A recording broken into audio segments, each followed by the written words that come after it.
Today on Doomed!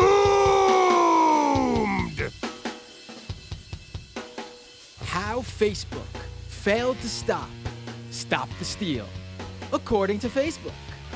Today on the show, we'll discuss an internal report from Facebook that lays out how the social media company failed to stop the steal movement, which of course ended up leading to the pro-Trump mob storming the Capitol on January 6th.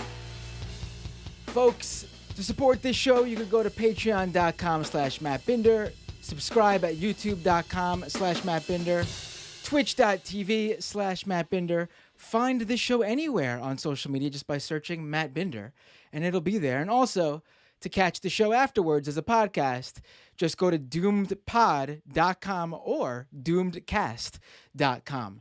And without any further ado, let me introduce to you my guest for today, who will be talking with us about this internal report that he wrote about. Let me pull this up on the screen, just 1 second. Here we go. Joining me now is Ryan Mack, senior technology reporter at BuzzFeed News. Ryan, thank you so much for joining me today. Thanks for having me. Now, Ryan, well, first of all, I want to thank you for coming on the show as the first ever guest for this new setup I have with this new computer. So, you get to I'm honored. You get to experience all the technical difficulties, which surprisingly, usually there are, and surprisingly there's not today. But anyway, Ryan, thank you for joining me today to talk about this. So first of all, I wanted to quickly talk to you about something else that has to do with Facebook. They just broke yesterday, and it is related to this in terms of Facebook seemingly having failed once again to deal with current events and political news. They hid or banned a hashtag search, an anti-Modi hashtag search in India on their platform. What happened there? Yeah, so they hid this hashtag, hashtag resign Modi. And so the context for this, of course, is that India is going through a massive public health crisis with COVID. Thousands are getting sick, thousands are dying, and people are unhappy with their leadership in the country. And so there are a lot of people that are speaking out on social media, as people do, and there was this hashtag resign Modi on Facebook, and for whatever reason, it started being hid by Facebook for a couple hours yesterday. Some people started to notice that when you search resign Modi on the Facebook search bar, it would populate with this message that said this hashtag has content that's blocked for whatever reason. I forgot the exact reason. So we wrote that up, and the reason that Facebook gave was that it was a mistake. They quickly re-enabled it after people reached out to them about it, but it still took a couple hours. So you got this case of whether it was a mistake or not, Facebook blocking political speech in this country that's experiencing a public health crisis. And that was a really kind of ugly look. And this comes after Facebook already removed content over the weekend, or I think last week, that was critical of Modi and the Modi government at the request of the government, because there's a law there that says that they can request for material to be taken down. Right. So let's get to this report now that we spoke about this. I think it is interesting to see just basically how, we obviously have an issue with a lot of these social media platforms here in this country, but elsewhere it seems like they're not dealing with the platforms aren't being those countries aren't being treated any better by the platforms. In fact, in many cases, they're treated even worse. Yeah, the U.S. is argued. It's the most important market for Facebook. It's where the company's located. It's their home base, and I think for a lot of U.S. Users, people may only pay attention to what happens in this country, and it's arguably very bad, already. And so you take that and you apply that to other countries where they may not have offices or moderators in certain languages, or just the willingness to deal with issues in those countries. Myanmar, for example, comes up a lot, and how the company handled issues in that country. And so Yeah, there is a lot to be, I guess, desired for Facebook's work overseas, and we've reported on that as well. We've done stories on internal memos about that. For example, this summer there was one pointing out the issues in kind of smaller countries that Facebook kind of turns a blind eye to. Right. Less press on there. So if they lack in that area, they don't have as much to lose as they do if they screw up with something in the U.S. Hmm. But even with that being said, here we have this internal report where they basically found all the ways that they failed to deal with an issue right here in the United States. Can you break down what this report looked at and what it found? Sure. Yeah, we wrote up a story initially last week on this internal report, and this is actually a pretty um, comprehensive and like detailed internal report. Like Facebook has a lot of people looking at, and a lot of smart people looking at like issues within the company or issues that they could do better on. And so this report was from this task force that was meant to kind of analyze what happened following the insurrection, what was on the company's platform that led to kind of the unrest. And this came in after, if you remember, these comments from Sheryl Sandberg back in right after the insurrection that most of the stuff was organized on other platforms. It didn't happen on Facebook. Mark Zuckerberg testified actually last month in front of Congress saying that the company had made their services kind of inhospitable to people trying to sow discord um, just after the election. And so this report actually kind of pours a lot of cold water on that and shows that Facebook actually did miss a lot of the kind of coordinated behavior that went into organizing something like Stop the Steal and this other thing called Patriot Party. Um, and it kind of analyzes what they missed, the signals they missed, the policies they didn't have in place in this very kind of comprehensive way that most people don't get to see within Facebook. And so we wrote that up and put this out to the public so that the people could see it. Right now, obviously, I'm not asking for your source, but how did you guys, get this material? Did someone from inside Facebook basically share this, or what happened with how this got out there?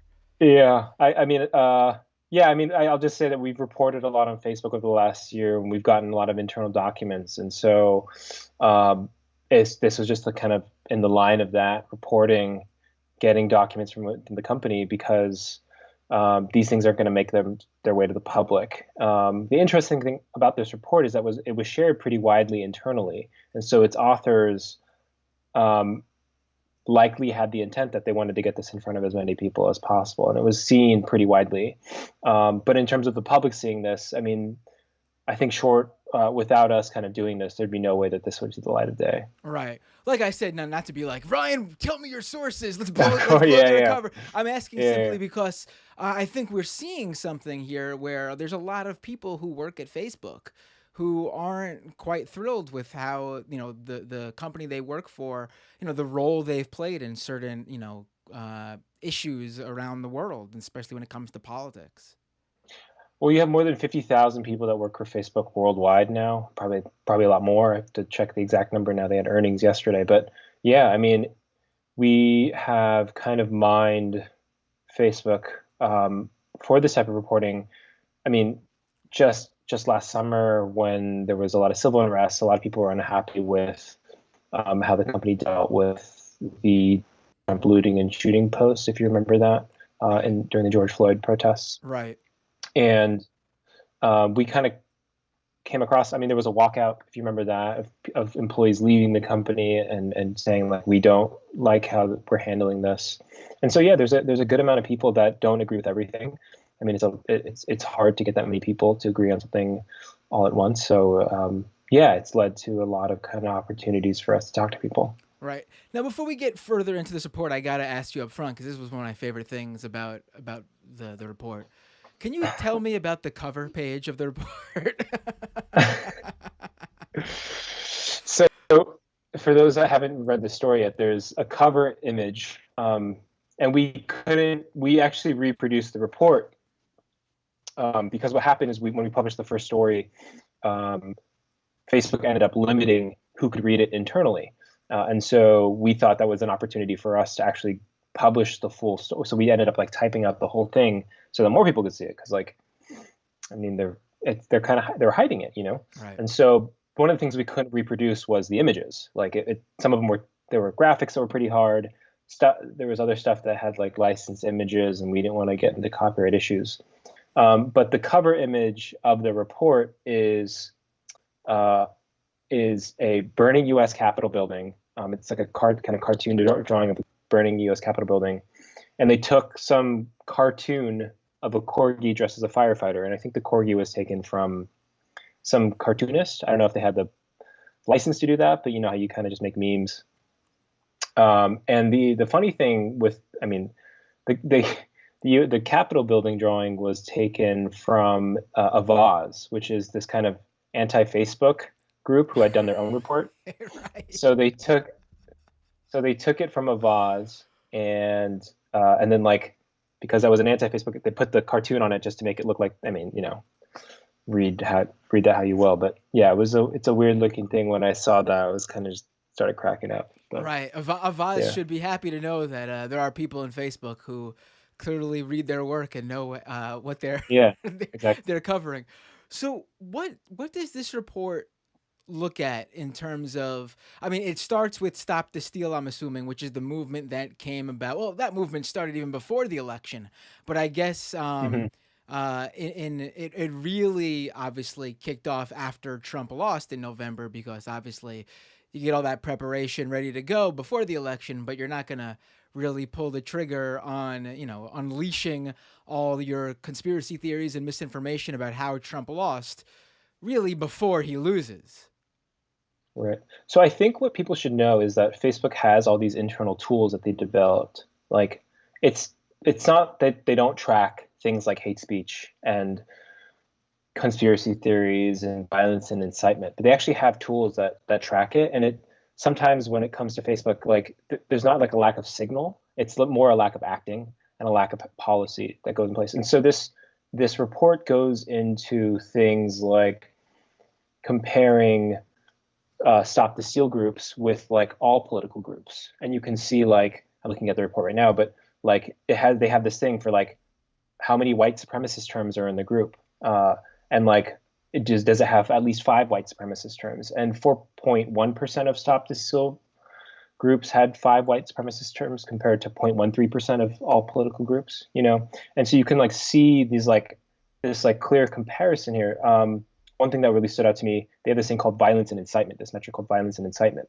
And of stop the steal groups, 42.7% had at least 5 violence and incitement terms, whereas most political groups, 0.89%, or about 0.89% of political groups had like 5 of those terms. And so you can see how radical, you know, these stop the steal groups were, how much they were pushing people towards conspiracy theory and hate and racial slurs, and it's really telling. And so I think their kind of conclusion here is we were seeing this happening in real time. We were aware of the original stop the steal group, um, which I think formulated on the night of the election, but we just didn't have the ability to action on it. We didn't take the right approach. And you read this report, and it's kind of damning for some of the internal teams at Facebook. Right. Right now, it seems like the report focuses on Facebook groups. Does that seem to be what where all of this really took place? It doesn't really seem to cover much about, pages or profiles, like personal profiles. It seems like it's fairly based within Facebook groups. It's Facebook groups because I believe the original Patriot Party, or sorry, the original Stop the Steal was the thing that was going really quickly. That was a group, and so when they actioned on it, what they said is like we did action on it, but we didn't recognize it as a movement. And so when we took out the original group, which grew up to be like have hundreds of thousands of members in a very short amount of time, it splintered into all these other groups. And so the report looks at how that splintering happened, what happened in those groups after the fact. And yeah, you're right. I mean, it was mainly these groups that they're paying attention to. Right. I feel like we should talk a little bit about Facebook groups for people who really aren't familiar.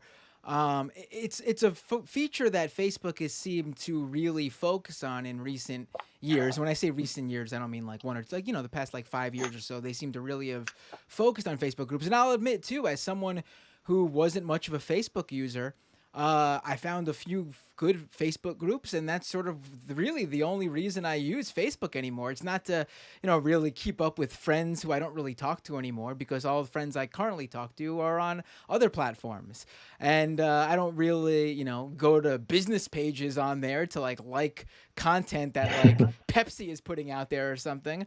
Facebook groups really is like the feature that I think is what is keeping at least a certain subset of Facebook users on the platform. And what's so good about that feature, I think, is also one of the things that is why it's being used for nefarious reasons. Facebook groups is a good way to find people all over Facebook who have interest in one specific thing, and you're able to all talk about that one specific thing in that group without, the news feed garbage that comes across your feed, people who you don't really have any interest in or topics you don't have any interest in getting in there. Facebook groups is like, imagine everyone who has an interest in this topic is in this group, and they're having like interesting good discussion about it. Unfortunately, when that discussion is about how to overthrow the election results and put the former president who loses the election into office, you get a bunch of people who plan pretty bad things. Yeah, I think it's interesting. I mean, like you're right that Facebook has done like a big marketing push to put people like to focus more on groups, and I think it's multiple reasons for that. One, like Facebook overall sees like a decrease in engagement across the platform, and they're trying to figure out how to get more people to use the app and the site. And like, yeah, I mean, what better way to kind of center people on one thing? Like you can talk about, I don't know, Magic the Gathering groups or soccer groups or Stop the Steal groups, and that's something that I mean, I remember I used to live in San Francisco and like going to like the BART station, and there would be huge groups of like, or ads for these groups, like Facebook really did a big push to focus on group use. And I guess we're starting to reckon with some of that now, and that being said, like we're only talking about public groups, I think, in this report. Like there's so many more private groups that just don't even see the light of day. I mean, they're private for a reason, and who knows kind of the activity that's going on in there. Right. And the interesting thing about that I think people need to know is that there's an option on Facebook where it's not just like, there's public groups and private groups, and you could search for them, see them, pull them up, and if it's a private group, you just like request to join. There's an Mm-hmm. option on Facebook where your private Facebook group is completely hidden. Like you can't even search for it. Someone has to specifically invite you to that group. Mm-hmm. Yeah, closed groups. So it's even Um, more difficult for someone. Imagine someone starts this group, invites all their friends of some extremist group in there, and it's not like researchers or anyone else can see it. Although Facebook, I'm assuming, has the ability to look in those groups. they do, yeah. And Mark Zuckerberg a couple years ago made this point of like Facebook used to be like the town square, right? And they built other products to make it like the town square, and this was what newsfeed was, and you saw everything from friends and family and old high school classmates and whatever. But these groups are now kind of the living room, if you will, your private living room where you have private discussions and you're not wanting to broadcast to the rest of the world, kind of thing. And so they're trying to figure out ways to kind of own both sets of conversations, I guess. And lo and behold, I mean, in those closed rooms, you can say some awful things, without the people seeing, without the private or without the public seeing. Right. Now, do you know what the Facebook like executives and higher ups, what their reaction was to this report? Because I recall that in like the aftermath of January 6th, when that pro-Trump group stormed the Capitol, incited by a lot of these conspiracies and misinformation passed around in these Stop the Steal groups. And I'm sure actually, before I get to that question, does Facebook Yeah. know if there was an overlap between people who went? Like, do they know? Like, has there been any studies or look at people who were arrested and if they were in these groups? Not within this report. I'm not sure if Facebook has studied that. There's very few individuals mentioned in this. The couple individuals that are mentioned in the report, which I thought was very interesting, are Ali Alexander and the Kremer, mother and daughter, right? The people that organize Right. Stop the Steal. So the report goes into like how we track them offline and how their offline activity kind of mixed with their online activity. And you could see them like I thought that was really interesting, tracking their offline behavior and how it related to how they acted and how they built up these groups. But no, there's not really kind of other individuals that they look at with this Right. report. Right. So, do we know the reaction from Facebook execs? Because I remember in the days after, even to not too long ago, I remember Parler, the right wing social network, was really upset that Facebook was sort of throwing them under the bus, and they were arguing Yeah, how way more of this information came from Facebook. Now, obviously, Facebook is a lot bigger, so yes, more would come from it. The proportion isn't really makes sense. It's like comparing apples and oranges. But at the same time, Facebook sort of was like, no, we didn't have any influence on this. This is nothing to do with us. You saw what was going on in Parlor. That's where it was all coming from. I don't know how leaders reacted to this report specifically. Like, I don't even know if someone like a Mark Zuckerberg or a Sheryl Sandberg even saw this. Sheryl Sandberg is, of course, the person that said those kind of infamous comments that um, the stuff happened on other platforms, not Right. ours, and but a Facebook VP was in front of Congress this week, Monica Bickert, who kind of leads some policy operations. She was asked about the report, and so, or at least kind of parts of the report. So I'm sure they're aware of it. I don't know if they're going to come out and say anything about it. It doesn't make them look great. So uh, yeah, Right. yeah, Yeah. There was a completely separate from the Stop the Steal. There was that disinformation dozen report of the 12 biggest anti-vaxxers on social media, and this came right, out like last month. And that same executive Bickert was asked at that hearing about those 12 people, and then she was like, we looked at this and we removed the violators. And then the organization that put out that report actually had reached out to me because I had covered it initially and said, 10 of the 12 people are still on Facebook. yeah. So that's pretty. So now here's my thing. Does the report get to how these groups became so big? Because within this whole debate of censorship and free speech on these social media platforms, now obviously these social media platforms have the right to allow whatever they want because they own the platforms. These are private companies.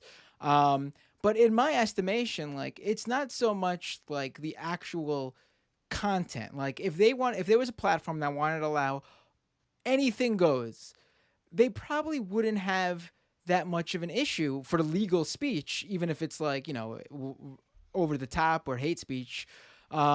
If they didn't engage with what so many social media platforms do today, and that is they put their thumb on the scale. They promote content that receives high engagement.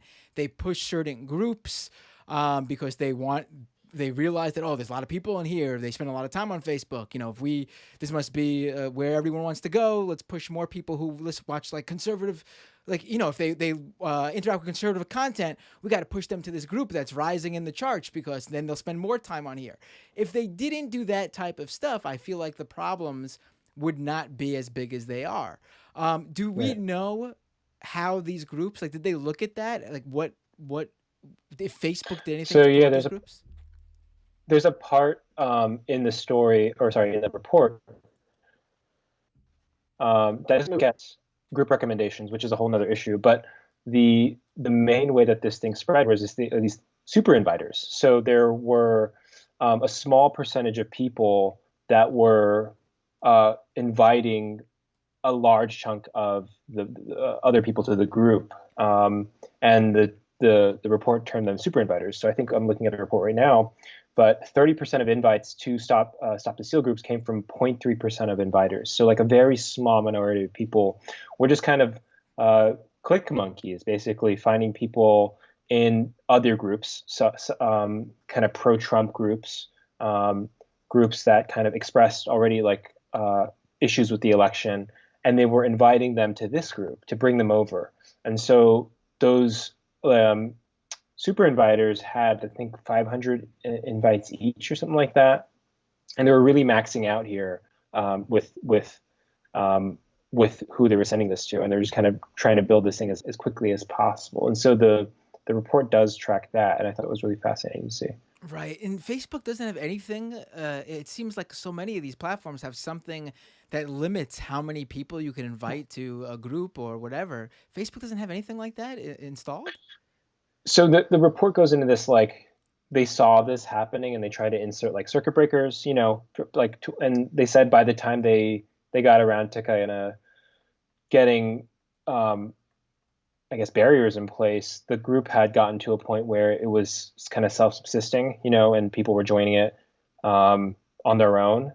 But yeah, it you would think that a company that was kind of ramping up for this very thing would have those tools, and maybe they did and they didn't act on them. But it's kind of damning that their own report is kind of throwing themselves on. They're throwing other teams under the bus. But yeah, it's not a good look. Right. Right. And when it comes to those splinter groups, once the original Stop the Steal group spread, Mhm. how did those groups grow? Did they look much into that? Yeah, I mean this whole report is on those groups, and so anything they turned kind of stop the steal was captured in this report. Um, and yeah, like kind of like a hydra, like cutting off one head of this massive group led to multiple stop the steal groups coming up. And even when they said they would action against them, we had reported at the time that if you just literally search the term stop the steal, these other groups would show these groups even when they had prohibited, the term from being used on Facebook. And so it kind of shows the scale at which things can happen at Facebook and how even when they make a rule, they have a hard time enforcing it. Right. Now, what were some of the things that this Facebook report suggested they do in the future? Because I feel like, we've heard so much of this throughout the years, in terms of like, for example, after Cambridge Analytica, Facebook said, "Oh, we recommend we do this, this, and this, and we'll do that." And it seems like every time they do that, there's something they fail to see to do. So what are we looking at this time? So now, I mean, you look at the conclusions of the report, which I'm going through right now, um, but the idea that they need to be able to like determine if something is a movement quicker, they action against the original Stop the Steal group, but they didn't declare that a movement until much later. Like they could action against individual ones, but in terms of a blanket uh, ban or blanket action against all things term Stop the Steal, that didn't come till much later. And so they're saying we need to be able to act quicker when we see that there's these movements and that they're evolving. We need to have the tools and the policies in place to do that. One of the big things that came out of this also was like Facebook has a lot of rules around coordinated inauthentic behavior. This comes out of the 2016 election when you have Russian trolls and Russian disinformation um, users kind of spreading coordinated inauthentic posts, but these were actually real people making decisions to engage with Stop the Steal. And so the report's authors say, like, we have little policy around coordinated authentic harm, and we need to look at this, which is kind of strange too, because Facebook spent months before the election, executives like Mark Zuckerberg spent months before the election talking about how there could be delegitimization from people like Donald Trump, And so they're looking at now policies for coordinated authentic harm, and that was one of the bigger conclusions. And then they talk about like other interventions and other things that they could bring into this, other barriers they could bring into place to stop stuff like this from like growing into a wildfire like it did. Right. It's always amazing to me how, because I've come across this so many times where Facebook, Facebook first of all publishes, they usually publish when they remove big networks for coordinated inauthentic behavior. And for people who don't know what that is, that's Hmm. basically when they find that a page or a number of pages or profiles are using bots or fake accounts to help promote or push or juice the numbers on certain content or pages. And they really Right. like seem to stamp those things down. And I mean, I get it. It helps push things to make them look like they're more popular, which then, of course, could lead real people into thinking, "Oh, this is an actual thing," and then it actually does become popular.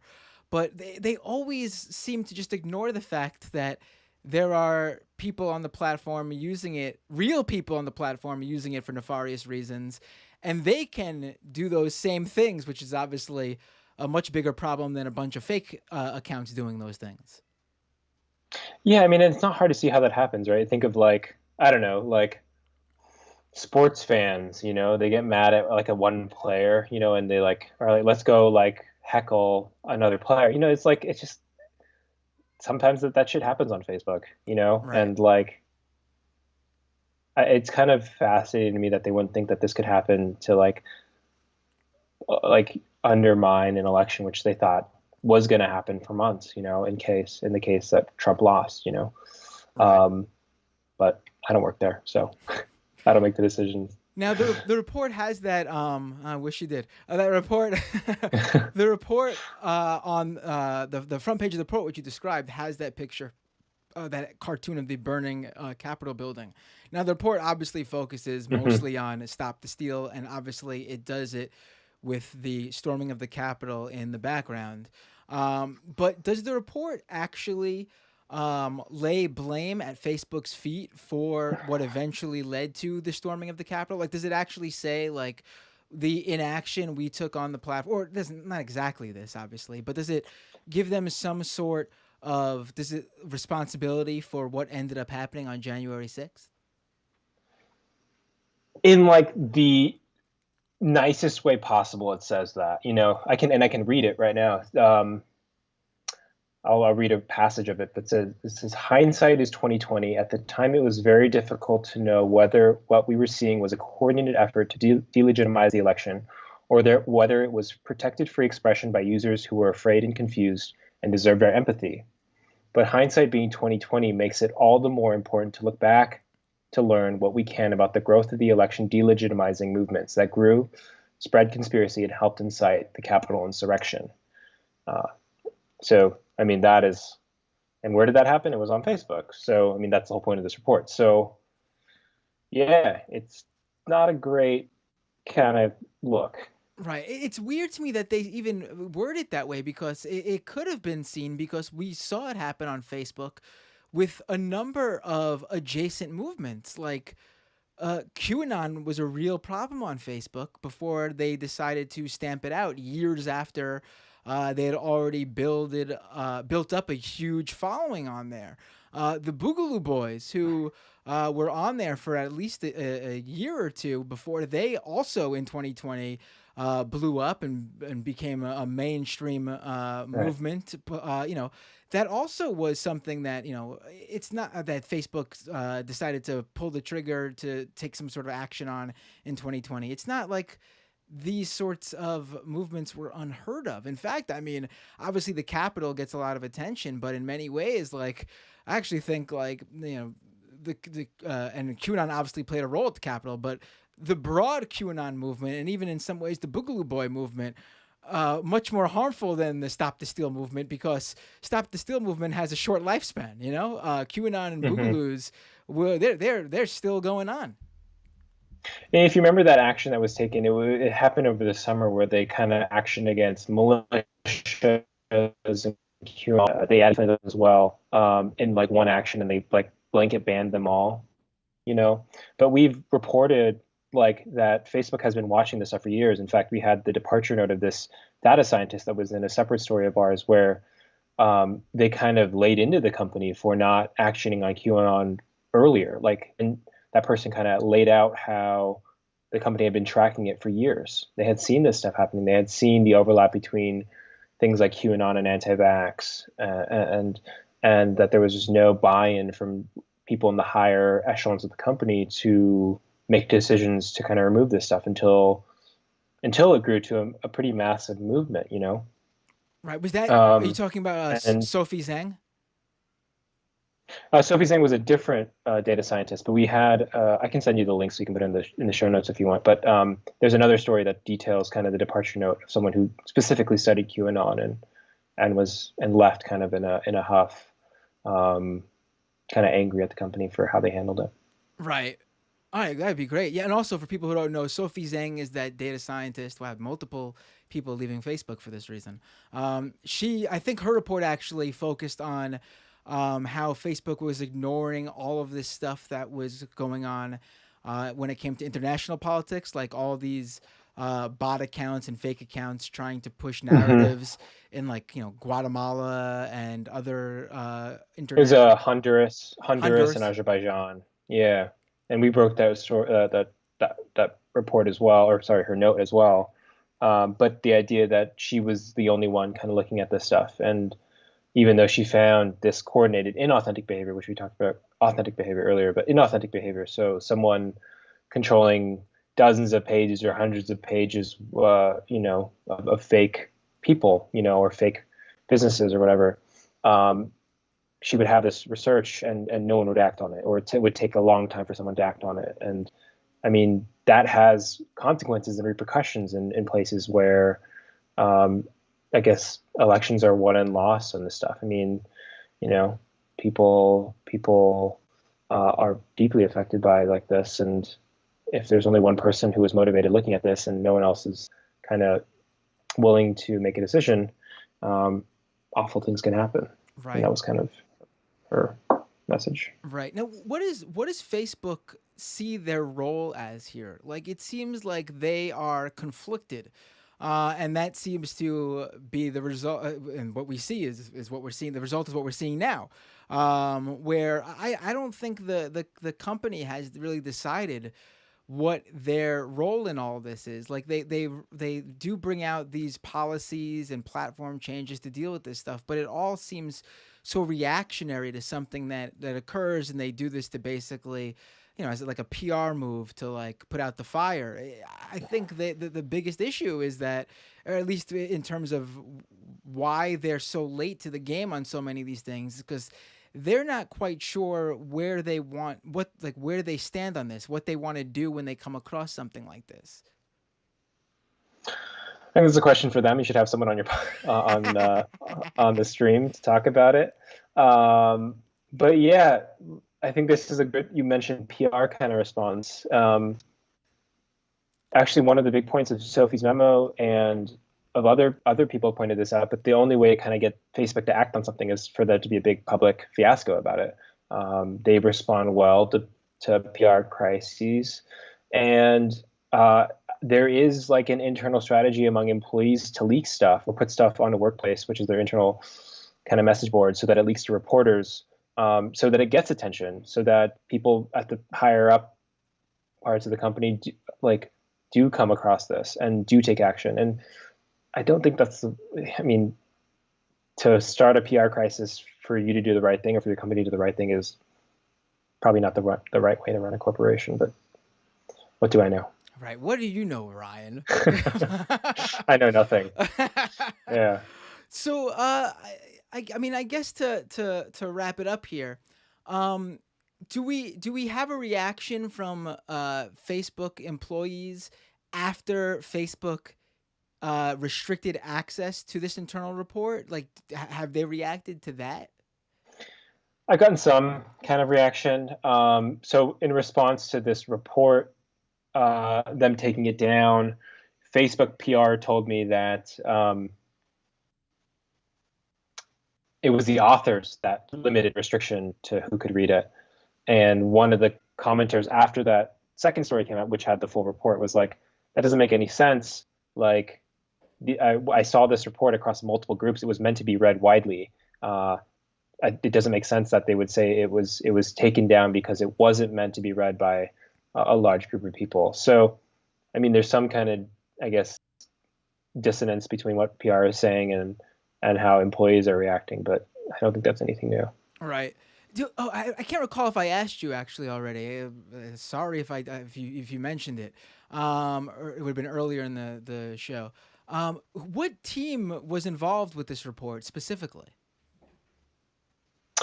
It was a task force, so I think probably multiple people across different teams, but it was kind of I think it was the disaggregating harms task force, or I have to get the exact name. I'm not even sure if it's in the disaggregating networks task force. Yeah.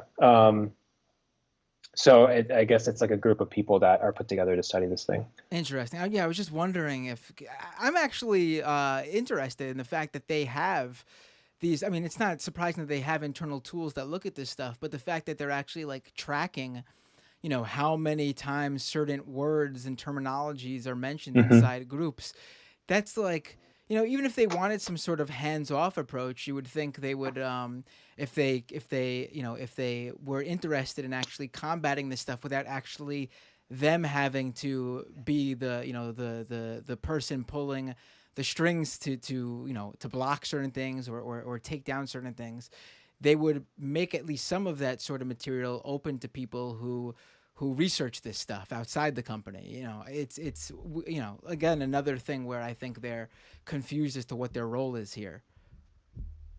Yeah, I think there's no lack of tools and dashboards in the company that track stuff. We had another story a couple months ago about this thing called the hate bait dashboard, which is actually interesting. So it tracked the amount of hateful comments on pages, and the leaders of that were always like Breitbart and Daily Caller and Daily Wire and like a lot of right and far right places, Fox News, whose users would generate the most hateful comments. And so there's like all these tools within Facebook that people are using to track this stuff. But again, they are tracking it, but it comes down to like, are policies made against it? Do things put in place to prevent it? And that's kind of where that rubber meets the road, that there is kind of a lack of action.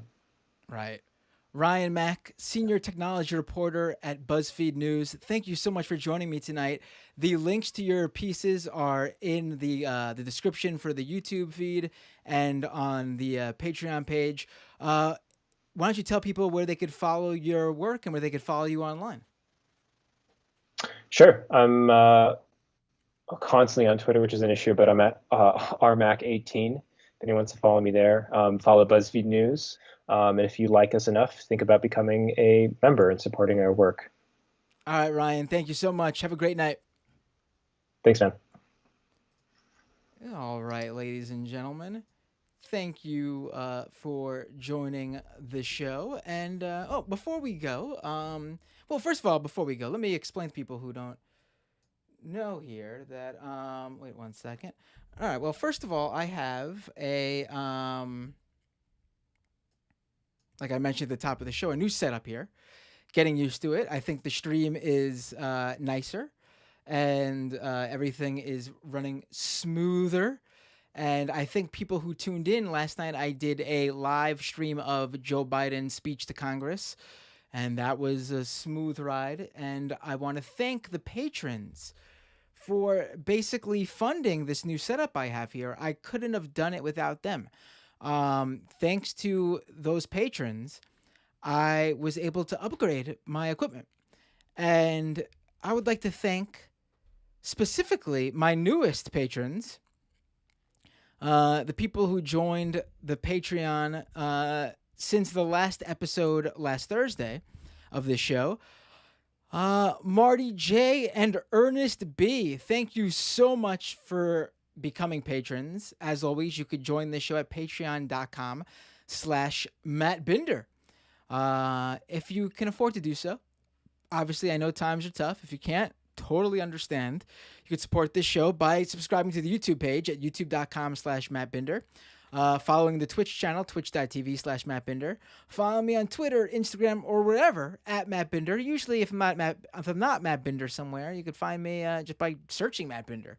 Also, doomedpod.com and doomedcast.com. Both will take you to the podcast page. It was always doomedpod.com.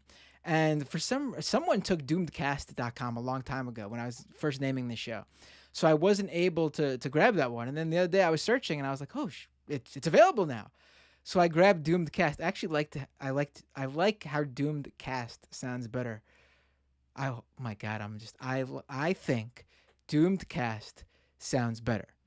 I like how it sounds more than how Doomed Pod sounds. Don't know what was going on there. Don't know. It's hot in here, I guess. I got these lights on me.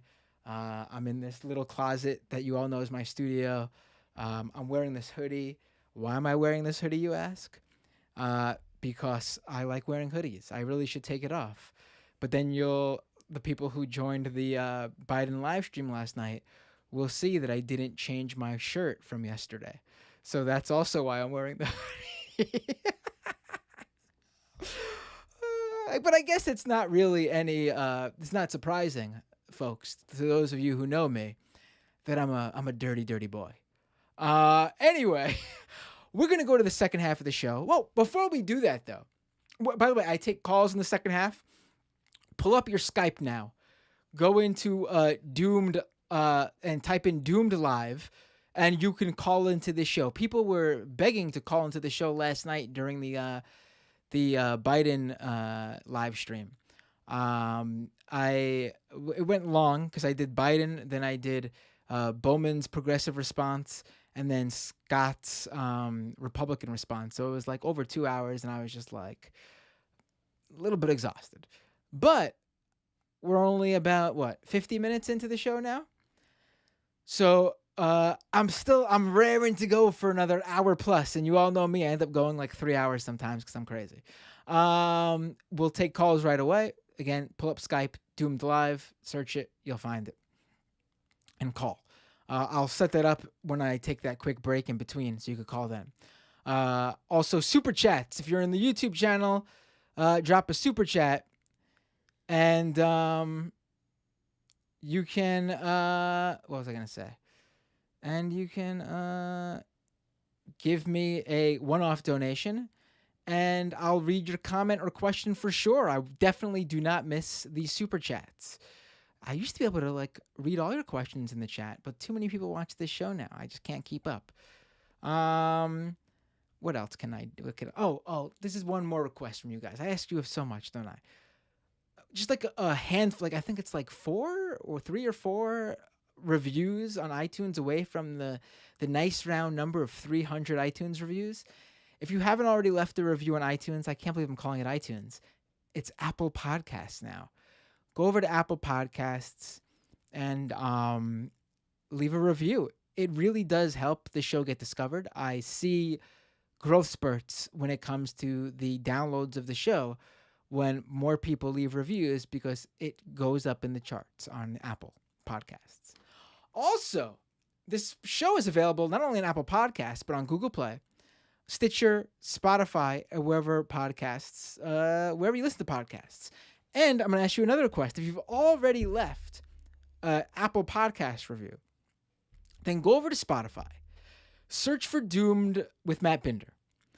And if you can, I don't know if they do reviews there, but you can follow or subscribe to the show free. I'm not asking for money there either yet. I will roll it out when they roll out the the paid subscriptions. But I'm pretty sure it works the same way, where if it has a lot of followers, they push it up in whatever rankings they have on Spotify. I'm not thinking I'm going to get the number 1 podcast on there or even in the top 50 or 100. But people browse through that stuff, and I think, I believe on Apple Podcasts, I am right outside of the top 100 news commentary podcasts. And on that chart, it's the Ben Shapiro's and the Tim Pools of the world. So, I'm not that far out of the charts there. Mr. Saxokeet says, why Skype, not Discord? Well, because I haven't set up the Discord yet to do that. I'm basically using a platform, my app that I use to stream. It's called Ecamm Live, and what's great about that is that it has a Skype functionality built in. And basically, you call me and I press a single button inside Ecamm Live, and that brings in the audio and video feed. No fooling around with sources and system audio. It's just a click of a button, and I pull you into Skype, and I could pull your Skype into the feed. I know a lot of people like Discord. I will get a solution to that. You know, I'll have to pull it in, but I'll work out some sort of smooth process to do that. But for today's show, at least, we're still doing the Skype. So, ladies and gentlemen, give me a minute or two to just grab a drink, and we will. Oh, wait! One more thing I wanted to say, actually. Um, one more thing I wanted to say, actually. Really funny thing about the Biden live stream last night. So I did the live stream. Went to bed. Everything was fine. Went on to sleep. Woke up. And as you know, I multicast it simultaneously on multiple platforms via Restream. So this show is live on YouTube, Twitch, Periscope/Twitter, and Facebook at the same time. Smallest audience there is probably Facebook. I don't really pay much attention to my Facebook page there, but it's got a couple hundred people on there and a few people watch it on there. All of a sudden, I wake up and CBS is claiming to own the Biden speech. Now, I don't know if you guys know this, but speeches like that, anything to take place on the floor of Congress, presidential speeches like that, those are all public domain. Channel has ownership over that. That's why those speeches are also multicast on all the different networks and cable news channels and on C-SPAN and PBS, et cetera, et cetera, et cetera. So CBS claimed it.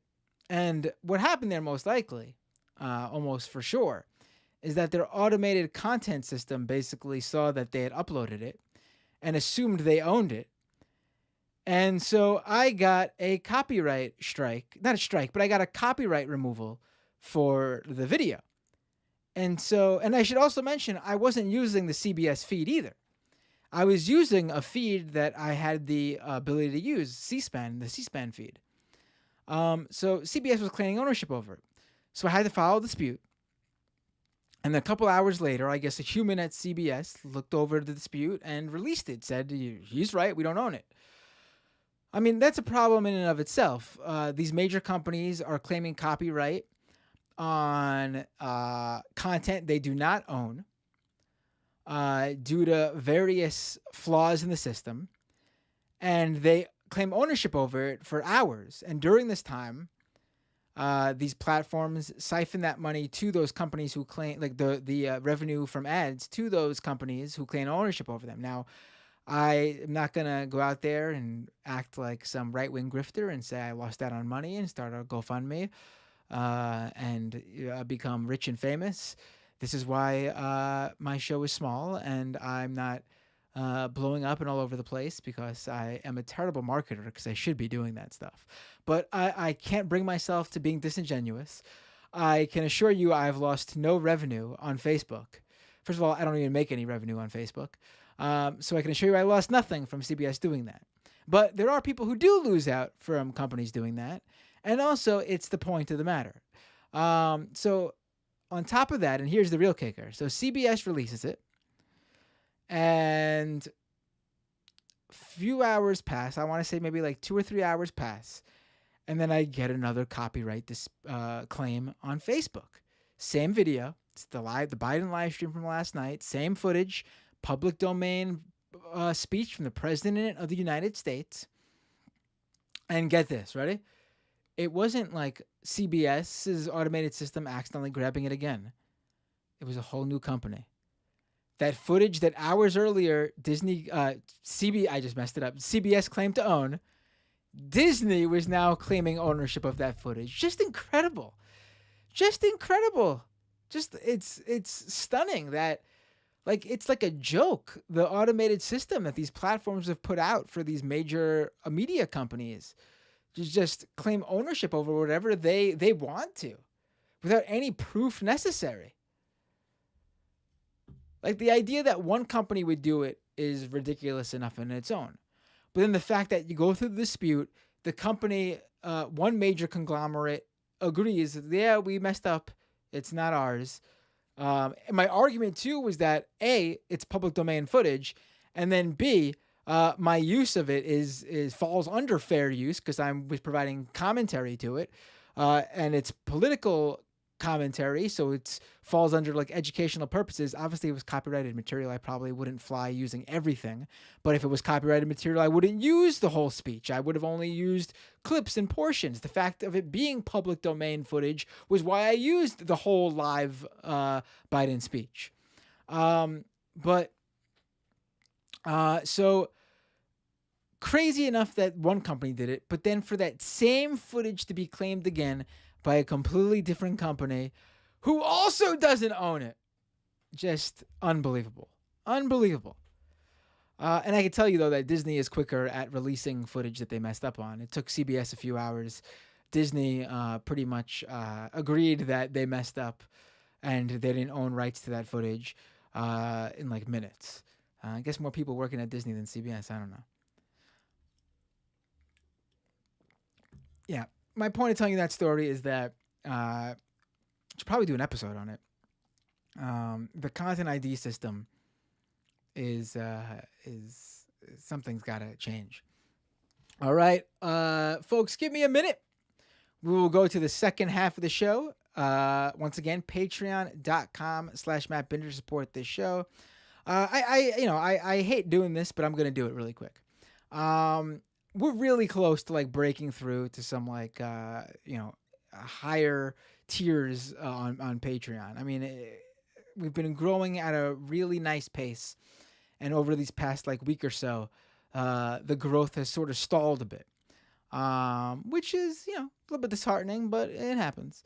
But if you could help, kickstart the next wave of Patreon growth by becoming a subscriber at patreon.com/Matt Binder, that'd be great.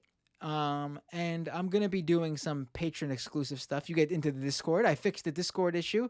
Well, I didn't fix the Discord issue, but I'm sending out the invites manually. We got a whole bunch of new Discord members. I've been in there a bit more than usual. And I will roll out Discord stuff too, my friends who want to call in via Discord. I promise you. So we'll do that. I will be doing streams just for patrons shortly. Not the same type of stuff as you see here, but streams where you can all join in. It'll be like a Zoom chat, and we'll like have a full blown like discussion, like a back and forth. Not like you having to call in. Like everyone will be there, and we could all just chatter about whatever you want. Well, the show, my time at the Majority Report, current events, politics, personal stuff. It'll be fun, and it'll be for patrons only.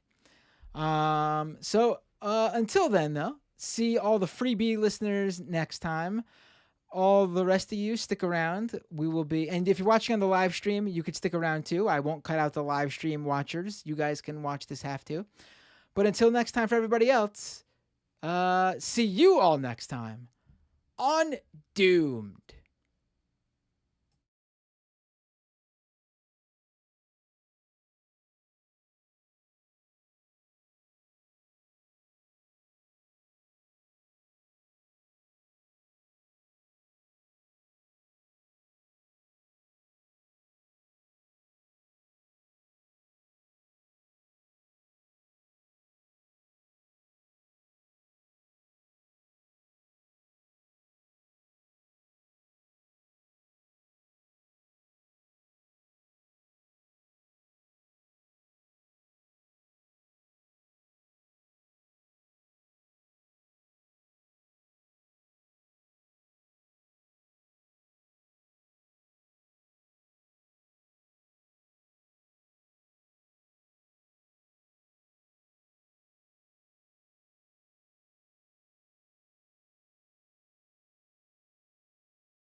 All right, we are back.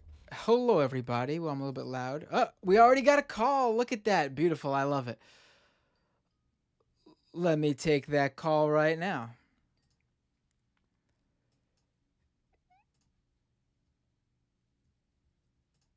Hello, you are on the air. Who is this? Hey, Renee. Oh, you sent the super chat. Oh, let me get to the super chats too. Yeah, as always. Hold on, you're not on the hold on one second. You're not on the screen here. Let me see what's going on. Give me one second. There you are. Oh wait, hold on. Now you're up on. People couldn't hear you either. So hello, Renee. Now everyone could hear you. Hello, it's me Um, again. Yeah, I mentioned about the question about Zhang, Sophie saying about Honduras and all that, and it was also like there were other countries that were doing the same, and I suspected of there was like an article in Chile about how the people that were against the whole plebiscite about whether or not to reform, well, not reform, completely change the constitution. Shall we say the most fascist elements of that were completely mistaken because they started believing their own bots and things like that. Sort of the right, kind of things that was talking about. right, But in this case, it was like sort of like a boomerang effect. right. I know what you're talking about. I need to. I didn't cover that report. Her. Well, she left her whole story on this show. I should Yeah, write. Yeah. I gave you. I mentioned in the chat that I gave you her Twitter account and all that. But you Right. kind of skimmed it. I mean, you did mention it to him, to your Right. guest. Right. Anything else you want to talk about, Renee? The other thing was, oh wait, I have to show my right. I have to show my ceiling to for Zoe. Um, Ceiling for yeah, Zoe. yeah, she likes it when I show my ceiling for some reason. Um, yeah, the question regarding Glenn Greenwald today on Majority Report was very, very, very poignant. I mean, what's his objective towards like running interference that way Can and you going for people who weren't tuned into the majority report earlier today when I was on, can you run by them the gist of what that question or conversation Oh was? well, was it a mix of like it was several things. Like first, like the A was the kind of like anti-max, I mean anti-mask thing. B was also like platforming people like Tucker Carlson, and I suppose it was also like using a mixture of that, like using any platform in order to criticize the Democrats or something like that. Right. It was, if I recall, it was what Michael Tracy and Glenn Greenwald are talking a lot about um, people who are still wearing masks after they get vaccinated, Right, or how Democrats are encouraging people to wear masks even after they're vaccinated. I right. mean, I it's such a I first of know all, scientifically it doesn't make sense because we're talking about, why of first of course, all, in a pandemic. It's oh, I mean, this is SARS. I mean, this is COVID-19 from SARS and all that. It constantly mutating. There's no a final word on whether this is a definite a vaccine that's going to be needed to completely remove this. Like we don't have like the same advantage that they had with the Spanish flu. right, well, here even more basic than that, like listen, the CDC and experts in the field have actually said, yeah, if you are fully vaccinated, both shots, you can go outside without a mask on. Now, you need to understand that when they say this, they're assuming you are uh, going outside and you are able. And what we do know about COVID 19 is that you are less likely to get sick outdoors. That's why so Right. much of you're able to But eat out. this is in regards to what? To Pfizer or even the Chinese vaccines would be enough. No, but what I'm getting at here is they're assuming that you're doing those sorts of things, like you're still going outside and you're not like you're going for a jog or you're walking through the park or you're headed to the store in your town or something, and then obviously you have to put on a mask to go inside the store. Right.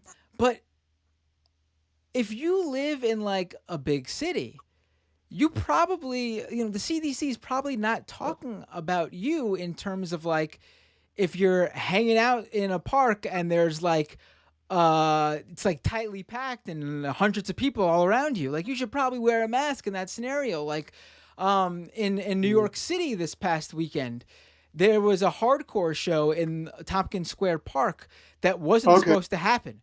They had put on their form that they were holding a 100-person event at the park, and the parks department said, "Oh, 100 people. Okay, you can do 100 people at this rather like But like decent sized socially park." distant, like kind of Yeah, like yeah. They said you still have the to follow. funeral of And the thing Prince is too, Philip. you have to wear a mask at that too. That's part of the thing too. Okay.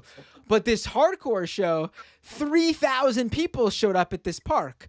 This park can't Oh, even. okay. What happened then? This park can't even hold 3,000 people usually. Yeah. And if you look at videos and footage, they weren't wearing masks. Now, that's not the scenario the CDC is talking about. Right. Even if you're fully vaccinated, you should not be shoulder to shoulder in a sweaty mosh pit with 3,000 people, even if it's outside. I mean, that's not Right. what they're Unless talking you're about. like a test subject or something like that. Right. Yeah. I mean, Right. So something like similar there's happened in Japan, in Tokyo, and it was like a public health crisis, and it actually bumped up the numbers of COVID. right. Like it was like last year, like the beginning of last year. Right. So, I bring up that example of not thinking that like Michael Tracy or Glenn Greenwald's talking about a 3,000 person outdoor hardcore show. But I bring that up to No, it's kind of like the caveat there is like for someone like you to add, but in their case it's suspiciously, as you were mentioning too on Majority Report, it's suspiciously very close to Tucker or Strasser Carlson's point of view of like getting in the face and like recriminating anybody wearing a mask. Right, right. Well, my point in bringing up that event specifically was to basically give an example, a really Yeah, over the top, in your face example of like, the CDC is actually not saying you can be outdoors in any scenario without wearing a mask. There are right, still reasons that people are saying, yeah, I'm still wearing a mask outdoors. Like I've said it on this show before many times, I live in Flushing, Queens. It is right, extremely densely packed. I cannot go to a supermarket. I cannot go to any sort of shop, really, and not wear a mask. In fact, I probably can't even go for a walk down the block without getting really close to a lot of people. It's just, yeah, I'm not the scenario the CDC is talking about. So when there are people, probably people in big cities, because they're talking specifically about Democrats who are saying this, and that's the trope that a lot of these people like, the big city elitist liberals. But right. that's why they're still wearing masks. And I can tell you right now that where I live, I cannot not wear a mask outdoors and not get people For looking at instance, you. if you go like to the park, like Flushing Meadows or something like that, can you like is there like sufficient like social No, distancing no, to mask? no. I mean, Right. are there people who are trying to? Sure. Is it happening? Absolutely not. Absolutely, you can't walk. Like It's not for instance, possible. here in Santiago, if I go to a park and there's like enough distance and there's not a lot of people like walking by, and there at least like the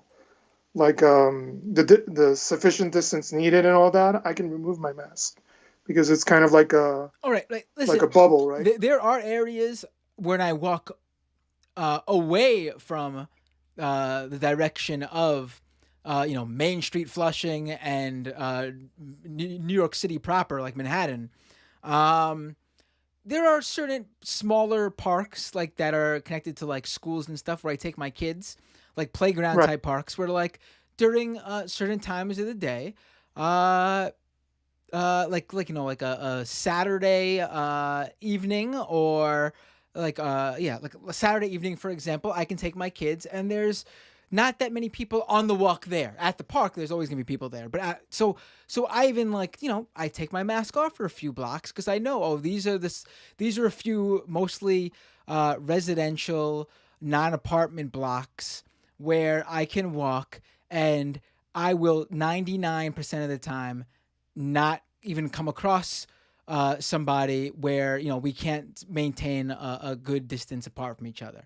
But the majority of this area, other than those specific areas I'm thinking of, like Main Street, like the area most people go, where all the shops and restaurants are, and how you get to the subway to get into Brooklyn or Manhattan, you cannot walk there without a mask. You cannot. You cannot even maintain a foot distance from people. I can assure you. So, Yeah, I've been watching that like on YouTube, like people like Action Kid or the Urbanist, New York, and I've seen that they're kind of like cavalier about the mask and all that. They just have the mask, whereas I have like the face guard and everything, and I wear like kitchen gloves and things like that.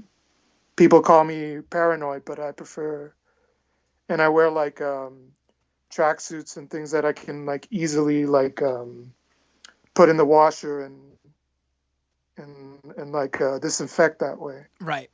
Here's another example. There is a crossing guard at my son's school who the other day she wasn't wearing a mask, and she was in the middle of the street, obviously doing her crossing guard work, and able to maintain a distance. And she explained to people too that she's fully vaccinated, and she heard the CDC said that she didn't have to wear the mask outside if she still took other precautions.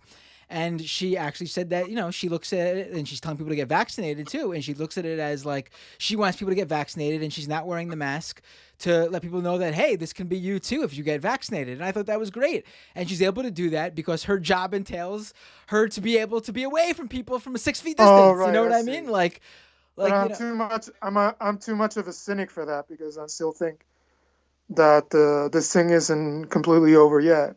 Also, that's another thing too. Like what you're saying right now, if someone wants to wear a mask, that's their fucking prerogative. Who gives a shit? And I'm telling you right now, you are going to see people wearing masks in this country for years to come. It is not going to go away. Right. And here's the thing too. I live in an area where I was already used to seeing people wear masks for Yeah, like yeah. more than a decade. Newsflash: if you live anywhere with a significant Chinese or Korean population, like I do, you've already been accustomed to seeing people wearing face masks, legit too, Yeah. like the full blown like N95 face masks on a It's a good regular it's a good basis. custom because I mean to tell you like usually annually I get sick like from a flu or something like that like 2 times a year. And ever since I've been like doing this regimen of wearing the face mask and the face guard, I haven't caught it once. Right, right. It's had like that That's side effect. that's another thing too. You're gonna see people who realize that like, why won't we make wearing face masks to begin with? What's wrong with this? It's a fucking cloth that goes over my face, and I didn't catch the flu all year. This is great. It's like what children some people are. Like I don't understand it. Like who gives a shit? You're gonna go after everyone who wears a beanie when it's not cold out? Are you gonna go after people who wear scarves for aesthetic reasons? Like I mean, who gives a fuck? If you don't want to wear a mask after it's no longer required to wear a mask, have at it. Go ahead. If you see someone who still wants to wear a mask, uh, respect it. I mean, we should have a conversation actually about how anti-Asian it is actually to ridicule people who wear face masks after this, um, Oh, because oh yeah, but because that's been the again, like case. I Like said, China, South Korea, it is part of their culture to wear these. Not all of them wear it, but for certain people, and I can tell you it's Right. a significant amount because I see it But here. it's not something like burning yaw sticks or something like that. It's kind of like coming from a public health standpoint that became, I guess, a custom. Right. Right. And well, thinking about like Glenn Greenwald, I think basically one of his reasons I'm starting to get, I mean, for a while now with Grimlock, we've been that way, is that basically as a libertarian, beyond what the new Matt said, Matt Leck, about that his idea, I mean, his role is to like sniper from the back, is that, of course, like a libertarian and all that, he's not probably comfortable with the fact that people are starting to, with the rhetoric of bumping up taxes in order to promote like social campaigns and things like that, like in order to help with, I mean, the other aspect of COVID, the economic factor and all that. And then I started getting suspicious, like, of course he'd support Lula because Lula as a leftist is kind of deluded ever since he got the message from the World Bank and from Wall Street that they were going to come down even more on him when he started out, like with a much more radical rhetoric, and he sort of like diluted and came less strong on the corporations in Brazil, even though that led to them able to like campaign and like start all of this along with Bolsonaro and the lawyers regarding Lava Jato. So basically, yeah, I mean, somebody like Glenn Greenwald would probably see him as a less offensive leftist. Now, of course, calling Tucker Carlson a leftist, that completely like gets it like very suspicious, and I think it's that the idea is to sort of like contribute to diluting the message. So I'll go off now so people can talk to you. I No, won't but hog the you screen. you also brought up what I mentioned earlier on the majority report when it comes to the masks was how you mentioned how it plays into what Tucker Carlson was saying. I should grab that video. You know what? Let me say that I'll do a separate video on that. Can you do that? You Yeah, don't. let me grab that I mean, video does now. Papa It'll right? well, no, with what I mentioned about the copyright stuff, you can grab you can grab clips. That's Okay. fair use if you use And Papa Sam would probably let you, right? what do you mean? No, I'm gonna grab. No, I'm saying I'm gonna grab the Tucker Carlson clip right now, Oh, okay, okay. like the actual Right. clip, and do it on this show. Oh yeah, Sam would totally let me grab a clip from the Jar Report. I've actually grabbed a few to do stuff, do other stuff. But let me pull this Tucker Right. Carlson You clip. should grab that and like add it to this, like create like a big segment. Well, I guess it's the independent editor that you have now. Right. No, he's been a great help. I can't say his name because I don't want to. He doesn't want me. He'll let me know when it's okay to do that. But I Right. got this Tucker Carlson mask video. Let me let you go. Let me take another caller because someone wants to call in. Then let's watch this video together from Tucker Carlson. Thanks for calling in, Renee. Okay. Always a pleasure, my man. Let me tell this person who wanted to call in that they should feel free to call in now. By the way, once again, Doomed live on Skype. I will take your call and we can chat right here on the show about whatever you'd like to talk about. And let me read whatever super chat. Not many super chats today. In fact, I just see Renee's right now. Oh, it was about what he said earlier. Ask about Zhang in Honduras regarding fake accounts. This is Preston. No, we got that a caller. Hey, what's your name? Where are you calling from? Hey, Hamish calling from Melbourne, Australia. You broke up a little bit. Is this? I think you said your name is Hamish from Melbourne, Australia. Hello. I think we lost him. Tell me this isn't going to work. No, I hear you. Hello. How about now? I hear you. Do you hear me? That better? Yes. You're on Damn, the I should air. have been listening to Sam and not using bloody Apple AirPods. Sorry about that, mate. It's all good. This is weird. I just wanted to mention the strange thing with all of your Q stuff and the Trumpism. I listen to Majority Report, you obviously, but the stuff I hear on site from union members, how much they love Donald Trump, and all of the different Q conspiracies that all the way to Australia. It's just, I find it bizarre. What could you give me an example of what you're hearing there? What was the other one I heard yesterday? Oh, Donald Trump's fantastic. He's still the president. He's flying on Air Force One. And you're like, well, yeah, if he flies on a plane, doesn't that make it Air Force One? Because he's the next president. Now you're talking about what you're hearing these things from Australians in Australia. Yeah. This is, true blue Aussie union workers that, pay fair right for, strike and all the rest of that stuff. And it's like, oh, I love Donald Trump. But what it always comes down to an anti-Asian sentiment every day of the week. Oh, he was tough on China. Oh, we're notoriously racist down here as well. Right. I mean, it's not surprising that, because I mean, yeah, QAnon has for a while now been quite international.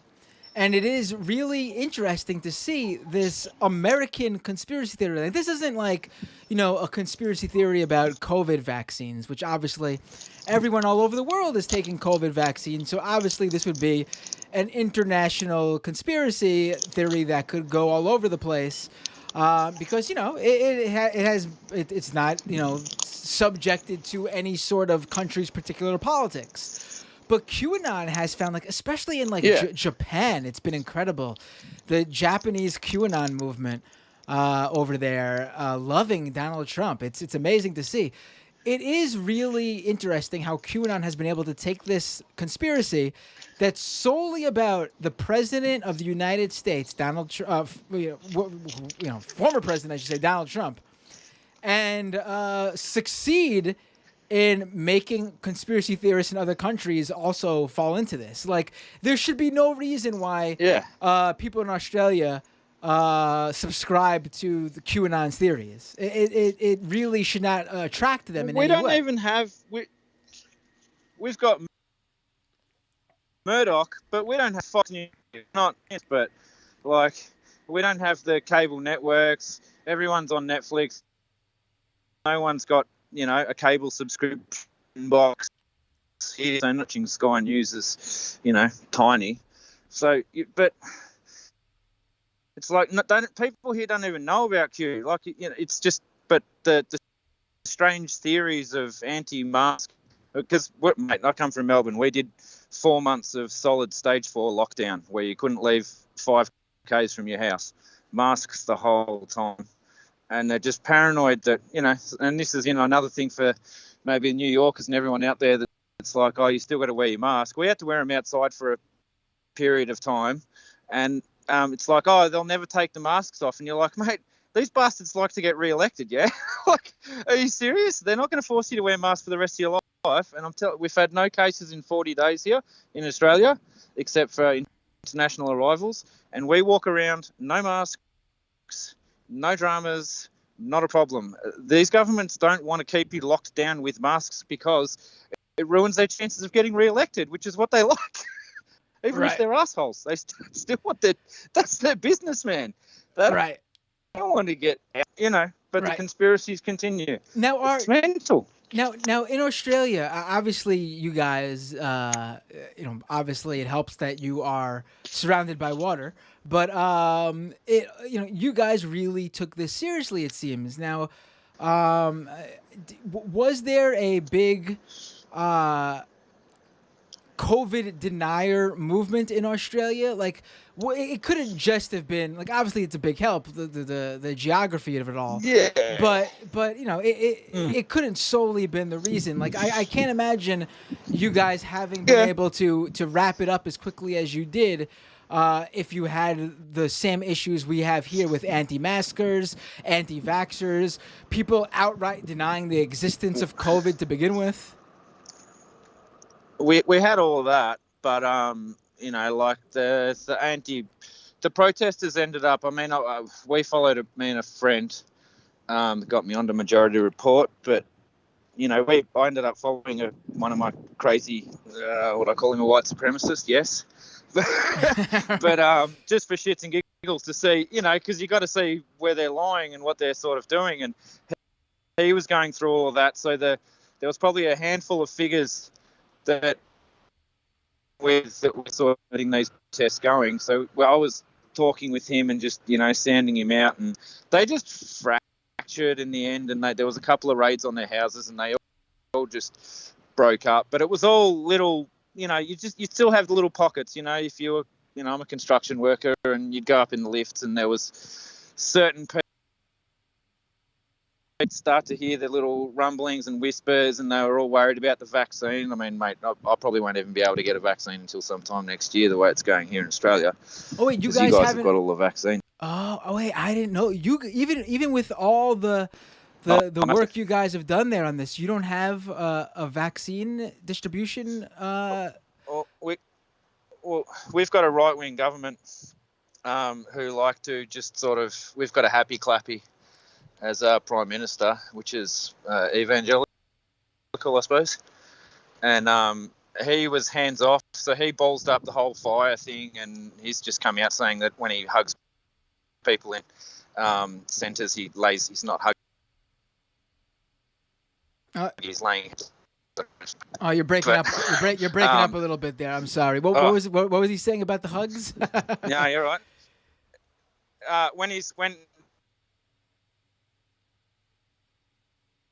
I think I lost you, buddy. That's it. But he doesn't bring his religion. I think we're losing you a little bit, but no, that's all good. I've said what I wanted to say. No dramas. Good to speak to you. Cheers, mate. Thanks for the call. Really great call. I did not know that Australia did not have vaccine distribution at. What's going on here with my Skype? I think my Skype just froze. Here we go. All right, let me. I had to close out Skype. Something happened there. Might have been a Skype issue, actually. Pulling Skype back up now. I think we had another caller. Let me let them know.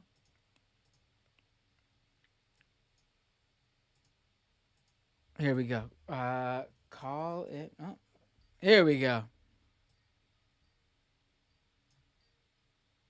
Well, I got like. I had two calls coming at the same time. Sorry about that. So whoever is not on this call, hold tight. I will answer your call right after this one.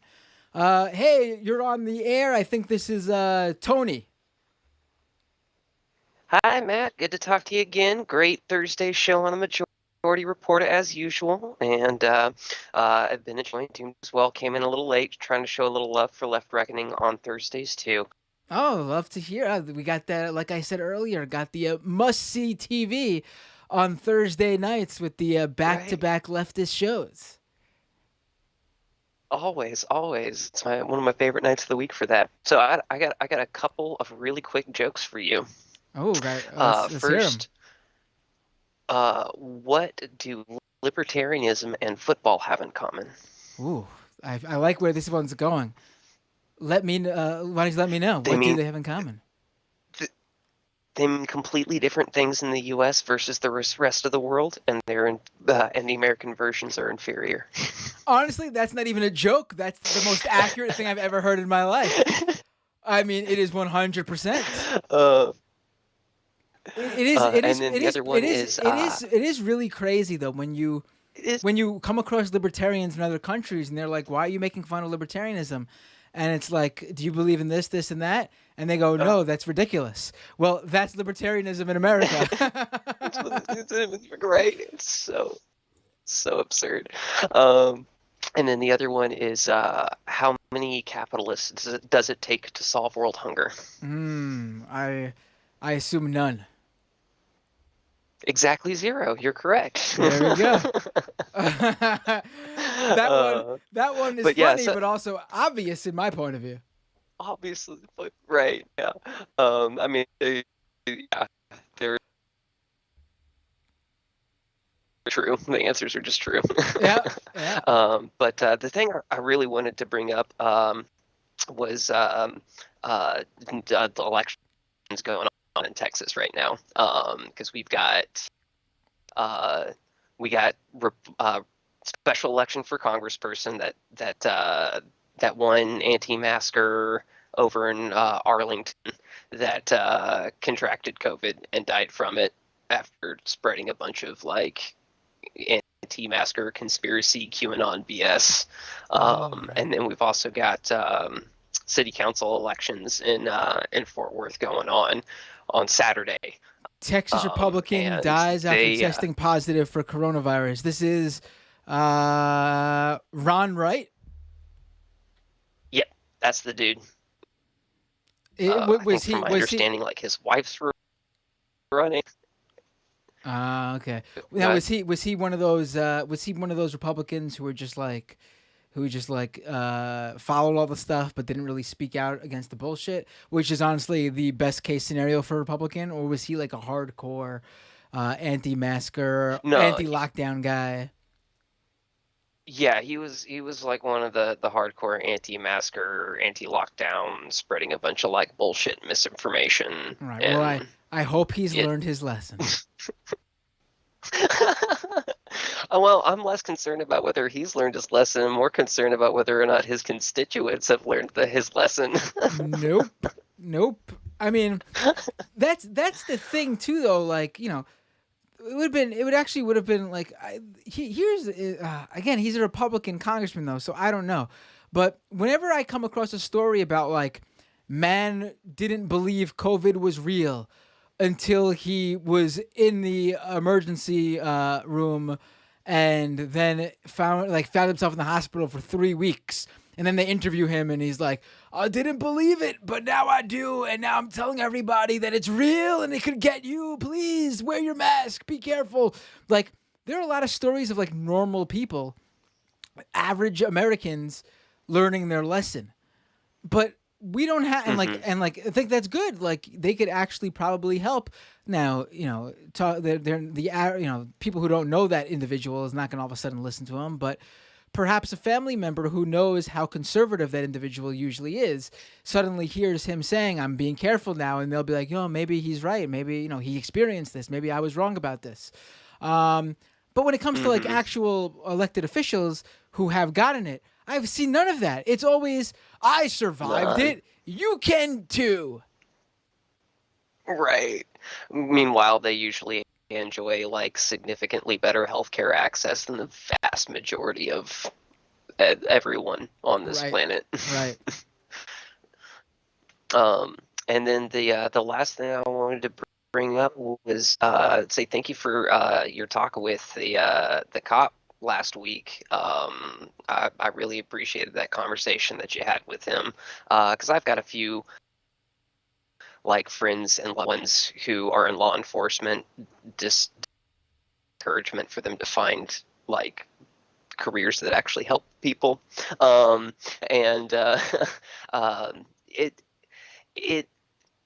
it's a rare and precious thing to find law enforcement that are willing to engage in good faith discussion like that, and so I think it's really important that when that opportunity arises, we take it to engage with them in good faith over these things, and maybe hopefully convince more than not.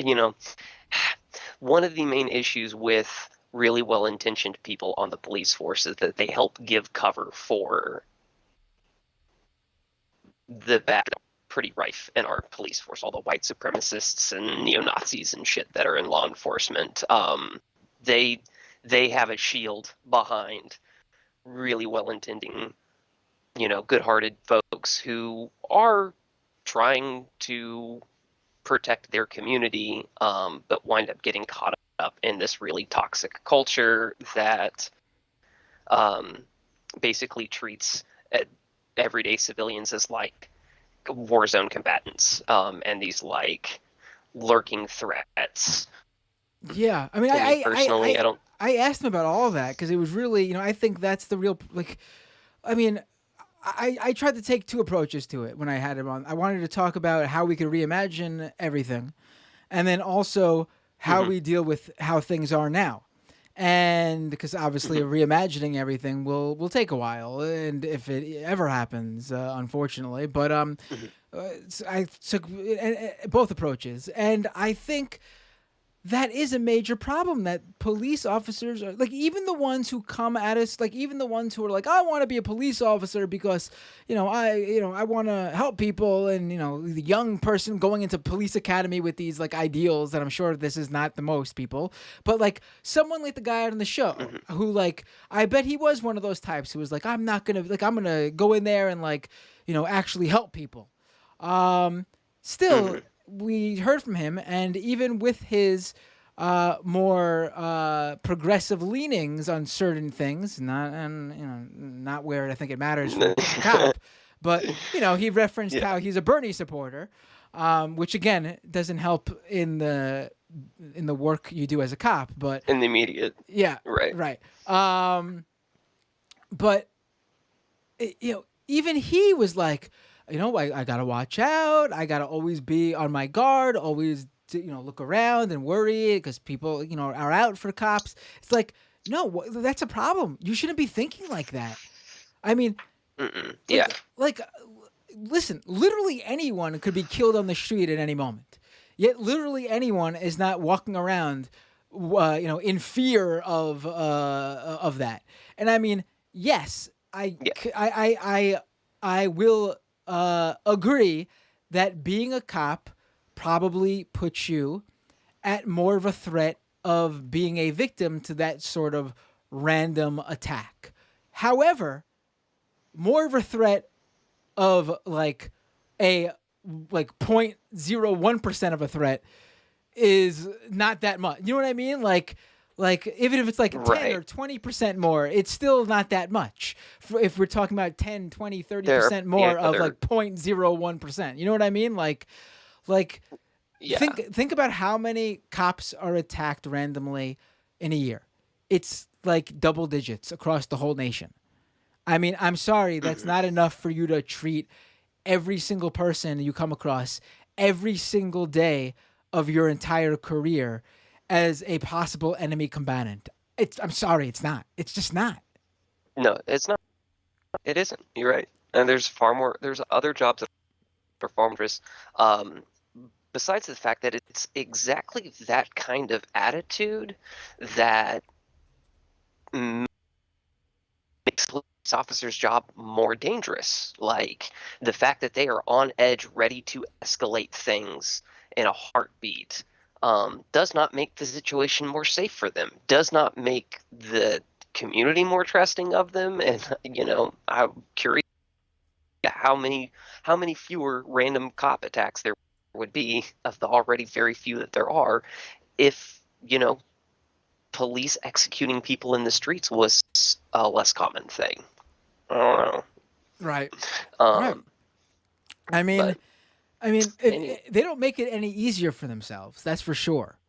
I mean, it's that simple. I don't know though. Like I was very grateful for that individual for calling into the show. I hope he's a listener.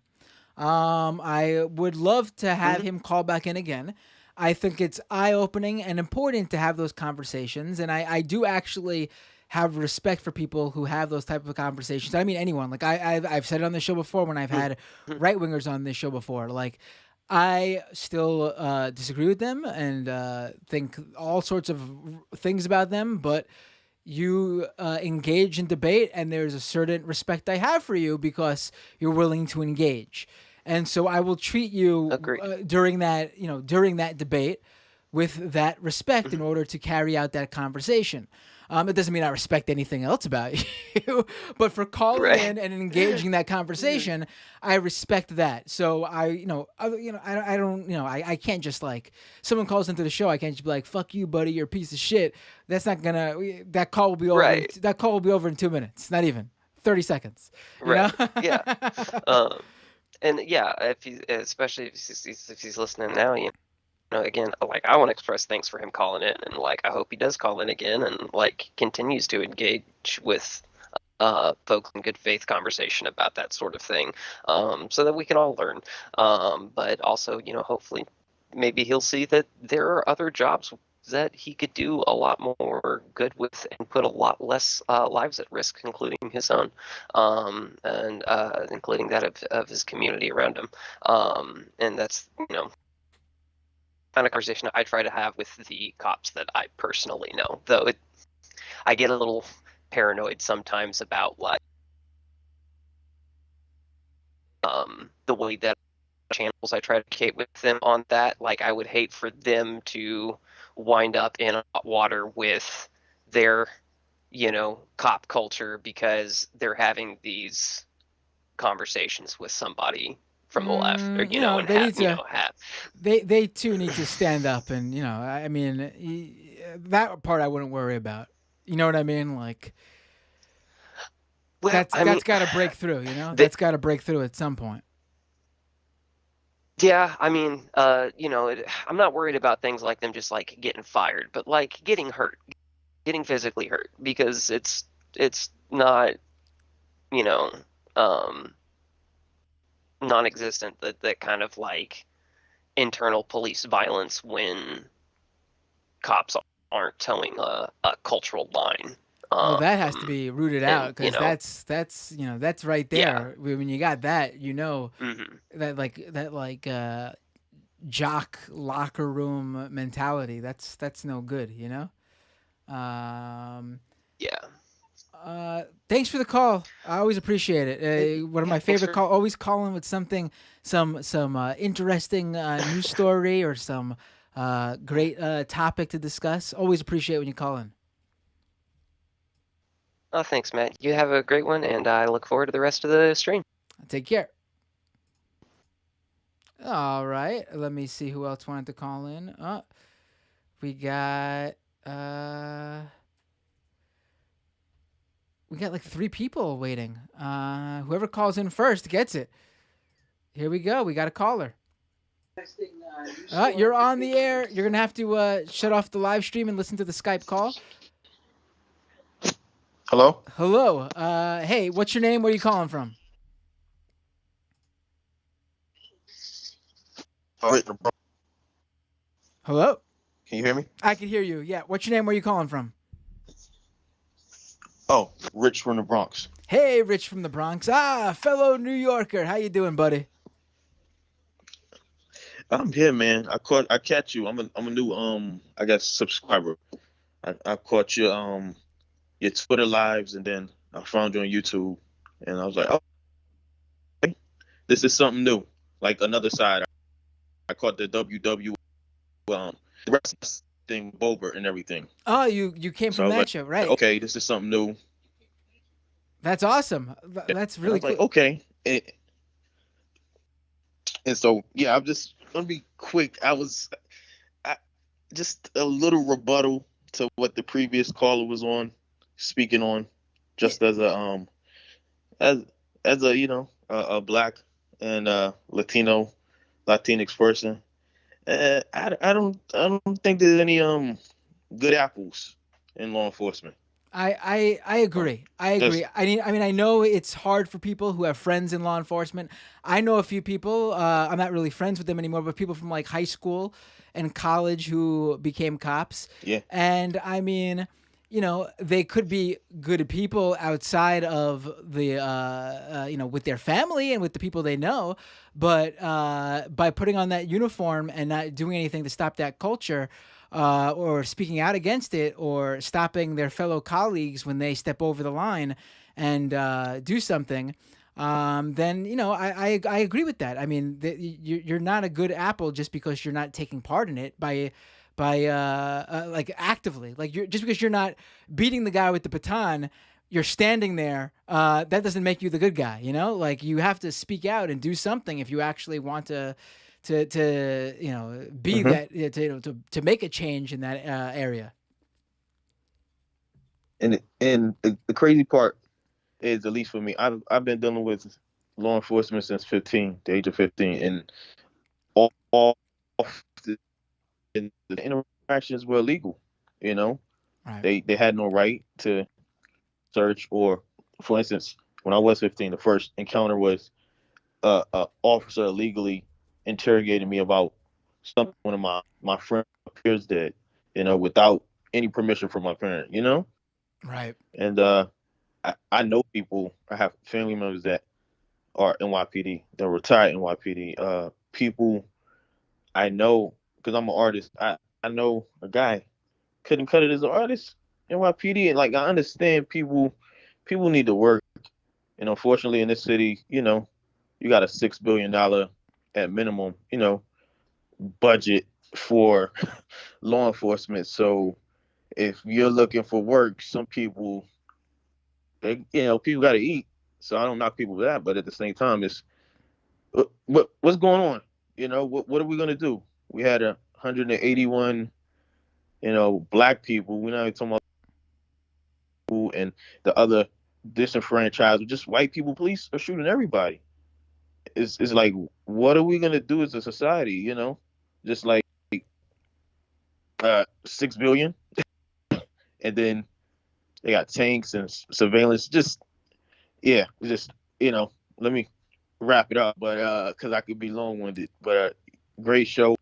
I'm happy I found you. When I get some money, I will become a supporter, because you really cover some topics that they're not out there, like covered by large. And it's just like I caught you earlier on tonight too. That thing about Facebook is just, I'm like, wow, this is it. I, re- You know what you're doing. It's great, and I I, re- enjoy it. I really appreciate it. I'm really happy you found the show, and I appreciate the call too. Please feel free to call in again anytime. Great call, and I do want to add to what you said. It's I saw an article, not an article, a tweet earlier today, and it was someone who was, it was like a moderate, like liberal, they had in their bio on Twitter, and they were looking into how much public officials are paid. I think it was in San Francisco, and they were shocked to Uh-huh. find that there were public employees paid more than $250,000. And they had said, I was against defunding the police until I saw this data. And it's like, wait a minute. Yeah. Your problem with like you're cool with defunding the police when you saw that some of these police officers are making like six figures. Like that's not the problem though. Like obviously I don't want first of all, I think this was wasn't just police. Like this was public officials in terms of like firefighters and EMT. Like listen, if you see a firefighter and Yeah. EMT making six figures, that's great. So to complain about that is ridiculous. It's about time some of those people got paid Exactly. properly for that work. But in terms of the cop stuff, the Exactly. problem isn't like the sergeant making $300,000 or something like that. The problem is the crazy like multi-million-dollar, sometimes billion-dollar budgets that go into like military gear Yeah. for these guys. Like that's the problem. Exactly. Like, just it's madness, coronavirus madness. I live in Northeast Bronx, so I live in a really mixed neighborhood ethnically, and this is just my most recent interaction, because I've been pretty quarantined. Luckily, I been able to with a pizza, a pie, and literally for half a block, you feel somebody looking at you. Oh, I'm sorry. You I broke up. got, You broke up a I got. little bit there. You said after you said you were quarantined, and then before, what was it with the pizza? I'm sorry, you dropped out for a second. Okay, you hear me? I can hear you now. Yeah, I think it's just like I'm having a Uh, problem with my okay, connection today, but I can hear you now. okay. Yeah, so I was walking home with a pizza pie, and I feel somebody. I'm like, eyes are on me. I'm walking, and then I look up to my right, and it's a cruiser of the boys just there walking with a pizza pie. You know what I'm saying? It's this crazy. And then I get to the crosswalk and more boys pull up and they just congregate, literally get out their cars, park it on each side of the crosswalk, get out and have a meeting in the street. And for me, somebody might say, "Oh, this is a coincidence," and you know, these coincidences happen too often. It's like, why? Like, I can't even buy a pizza for my family in a neighborhood that I guess maybe I shouldn't live in this neighborhood. I'm not sure. I don't know what the thinking is because I'm not there. I don't. But it's just like, why? Like, I'm paying you tax dollars are paying you just for silly harassment, like things and such. Like you have to block crosswalks, and that's a light story. Right. And I actually, yeah, we got to do better. you just reminded me of something I saw earlier this week. I'm gonna play it right now. Actually, let me let you go. Stay tuned for this. This was stunning what I saw in terms of. I don't know if I've seen.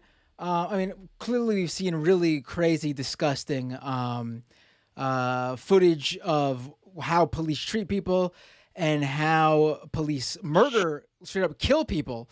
But this one was so egregious in how they lied about the interaction. Let me let you go and let me discuss this story really quick.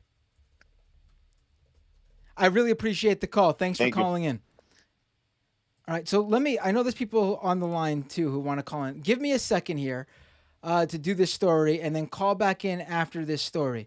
I'm just pulling it up here. I'm sending it over to my. I like this new setup I have because the cool thing about this new setup is I now have my old laptop free to quickly download things on the fly and free up my computer's processing power here. Let me first make sure that this is gonna play.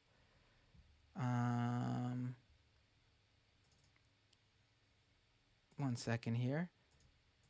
Let me just give me 1 second. I'm just fixing this here.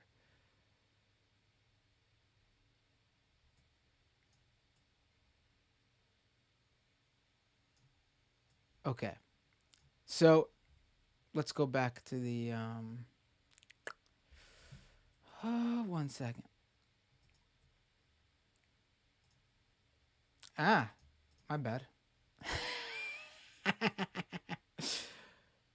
Okay. So let's do this clip. All right, so this week, two cops in Paterson, New Jersey, were charged with assaulting a 19-year-old and filing a false police report. Now, this story is incredible in just how egregious these police officers were. So the 19-year-old Osama Al-Saidi says that he left his home one night late last year. I think it was November or December 14th, just after midnight. And he was leaving his home, walking down his own block, headed to work. He works as an Amazon delivery man. And on his way to work, he has an altercation with the police. And I'm saying altercation now because we're going at it as if we don't know based on the footage yet. He is going to work in this altercation with police. And according to police, they charged him with aggravated assault on a law enforcement officer, disorderly conduct, and resisting arrest. They claimed that they were sent to the area. They were assigned there. And the 19-year-old started walking towards the officers, screaming profanities and acting belligerent, causing a disturbance to the residents. The officers ignored the male, who was identified as Osama Al-Sidi, and after a few moments, the male got closer to the officers and got into a fighting stance, an aggressive fighting stance, blading his body and clutching his fist. He proceeded to get closer to the officer and struck the officer with a closed fist at the chest area, causing the officer to stumble back. The officer then proceeded to strike Al-Sidi, and that's how they got into a altercation that resulted in Al-Sidi, the 19-year-old, being arrested and being charged with those things I just mentioned. Now, that seems like, oh man, who knows what happened there, right? You can't really. First of all, the general public would obviously believe the police, right? 19-year-old boy walking around with bravado, pounding his chest after midnight, probably drunk or on drugs or something, right? People skeptical of the police, like you or me, are like, I don't believe that scenario. I have no idea what went on there. I would love to know more. Even I could not expect something this egregious, and that's probably why these two officers in Paterson, New Jersey, were just charged, federal charges, by the way. The Justice Department had to get involved because of how corrupt the local law enforcement department, the police department, is in terms of what went on here. This video, the cops had no body cams on. There was no footage of this altercation until this. I'm guessing the 19-year-old went to the local neighborhood.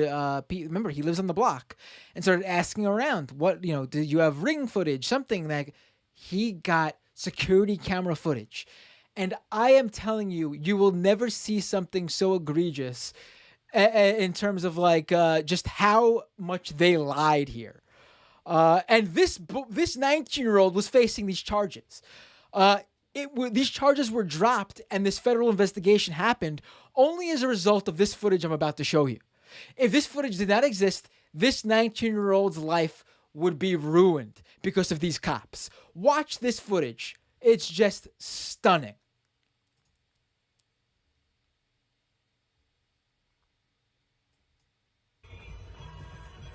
All right, so you're watching this footage. That's the cop's car and here's Al-Sidi, the 19-year-old, completely not doing anything. Hands in his hoodie pocket. Now watch this. They grab him. They start beating on him. Fist to the face. These are two cops in an undercover vehicle beating the shit out of this 19-year-old completely unprovoked, no reason whatsoever. They are grabbing him, holding him down. The one who wasn't punching him in the face repeatedly is now tackling him to the floor. Now they are punching and kicking him on the floor. A third officer rolls in, and now he is stopping a witness to this from getting any closer. Fourth officer now comes to the scene.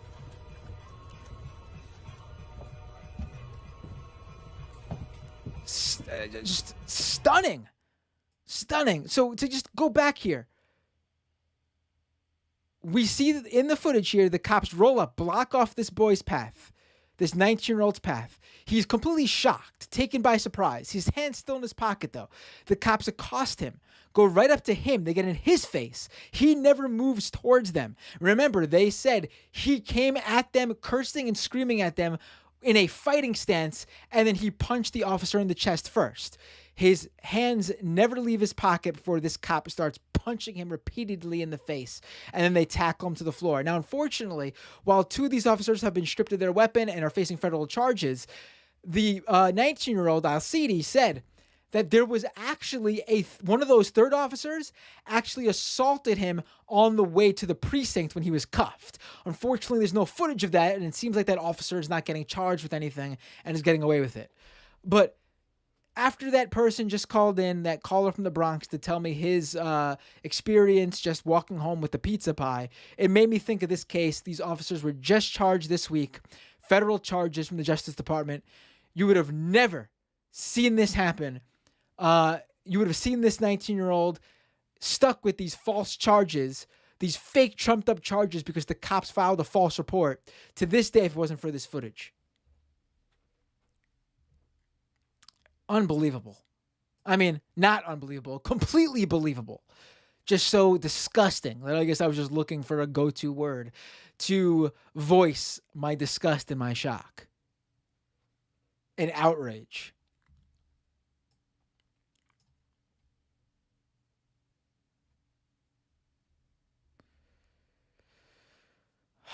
A lot of people wanted to call in. You can call in now. I'll take one or two more calls, then I'll get to that Tucker Carlson clip. And then that's it. Whoever wants to call in now, I'll take your call.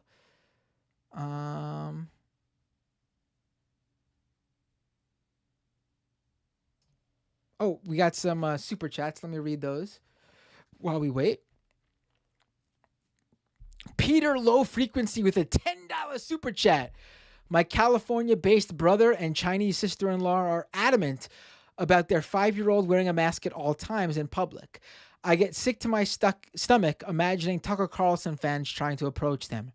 Right, I'll get to that in a second. Renee with another super chat. Accept the white supremacist Anglosphere.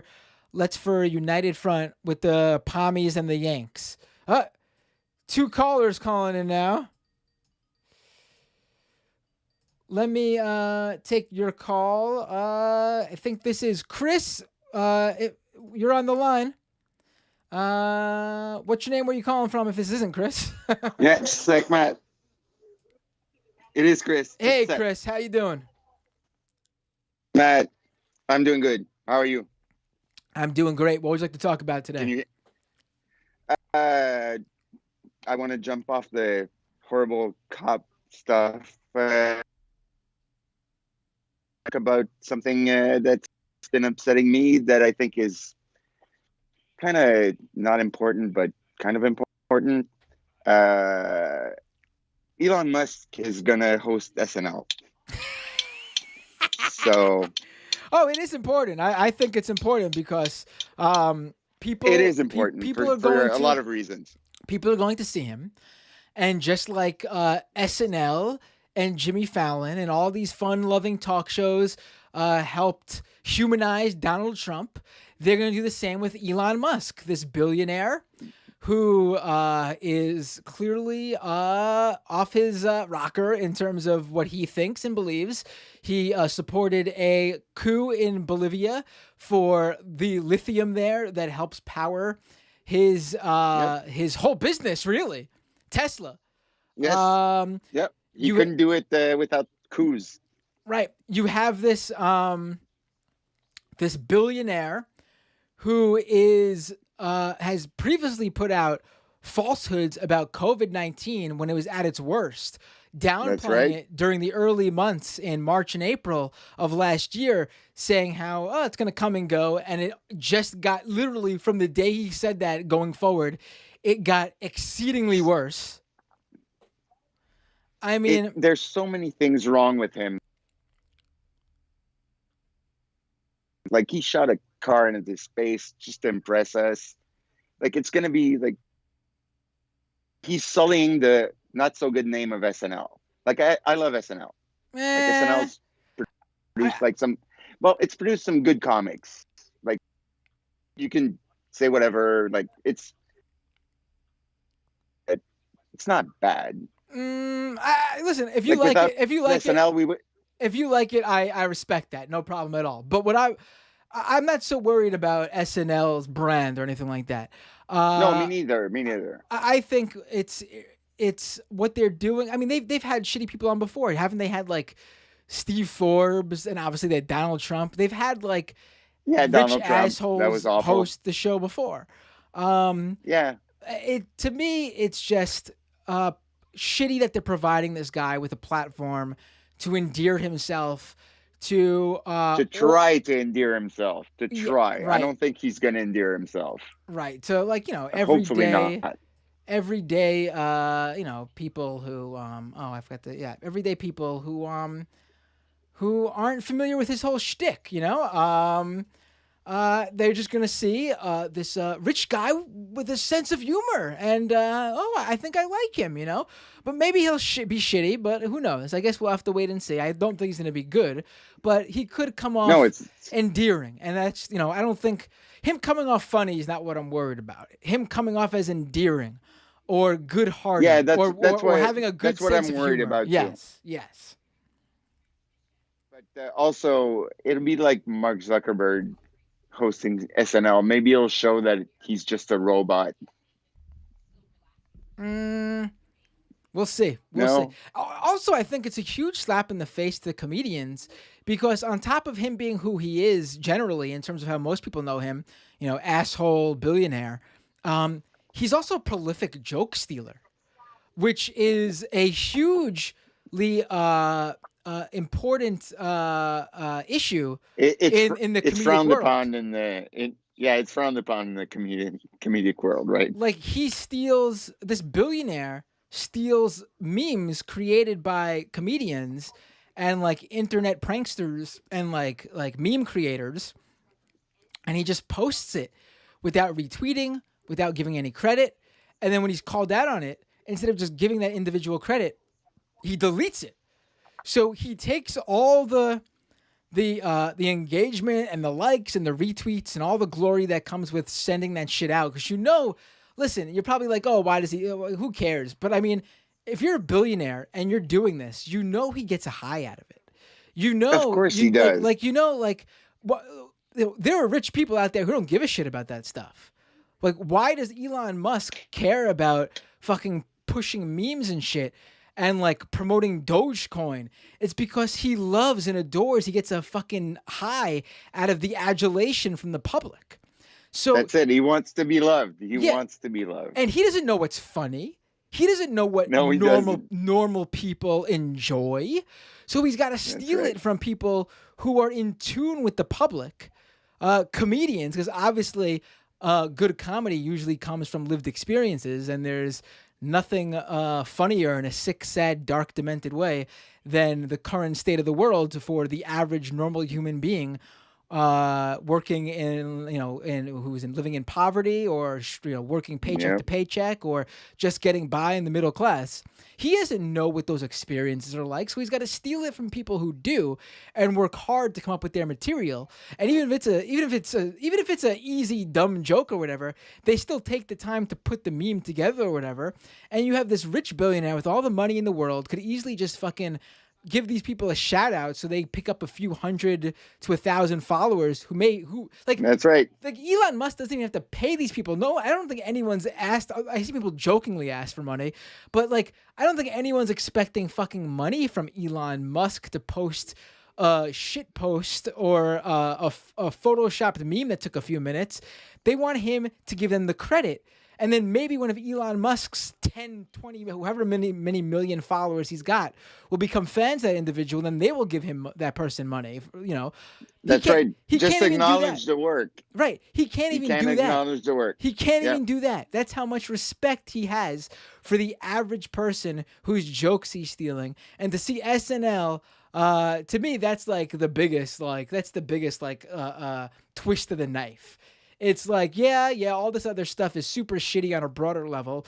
But imagine like being a hardworking comedian, knowing that like, what SNL can do for you, wanting to get on SNL, and like, you never will be on SNL, but this dumbass motherfucker is hosting it and going to do a bunch of skits and sketches and live your dream for doing nothing of any importance other than being a billionaire. I have a feeling that it's going to be like a rocket exploding in midair, his appearance. I hope so. I hope so. I hope so too. Did you see the story, by the way, of how much Elon Musk donated to charity last year? This guy is I'm worth. sure it was a lot. Oh, there's a ton of money. This guy is worth how much? Elon Musk worth. He is worth $170.5 billion dollars. $170.5 billion dollars. I'm sorry. In the first 4 months of 2021, so this wasn't last year. First 4 months of 2021, he donated 150 million. Oh my God. If you donated a fucking dollar if you give $1 to a guy panhandling on the street right now, you gave more of a percentage More than of your my net worth. Yeah. than what Elon Yeah, Musk has that's true. given. Yeah. Oh my God. And he can never spend that in any number of lifetimes. I don't know if he thinks he's going to be reincarnated, but like people, it's silly to have so much money. Silly. To give you an example using another billionaire, Jeff Bezos' ex-wife, who actually, I mean, I'm not going to talk nicely about a billionaire, but she's actually giving her billions away, and I mean a lot of it. And I think she gave something like last year. She gave something like $30 billion away to different organizations and charities, and that's like what, a third of what she got from the divorce. That's right. plenty. But go for it. Good. Yeah, and she wants to give it all. She wants to give it all away. But here's the thing: she gave $30 billion away, and she ended up with more money after last year because of how much she's making from the Amazon stock. Like, she can't even fucking give it away fast enough. Now I'm not bringing that example up to give her praise, because I don't give, she should find a way to give more. She should find a way to give it all quickly and soon as possible. I'm using that example to say that's how much Elon Musk can give and still be a 100 plus billionaire, and he's given away 150 million.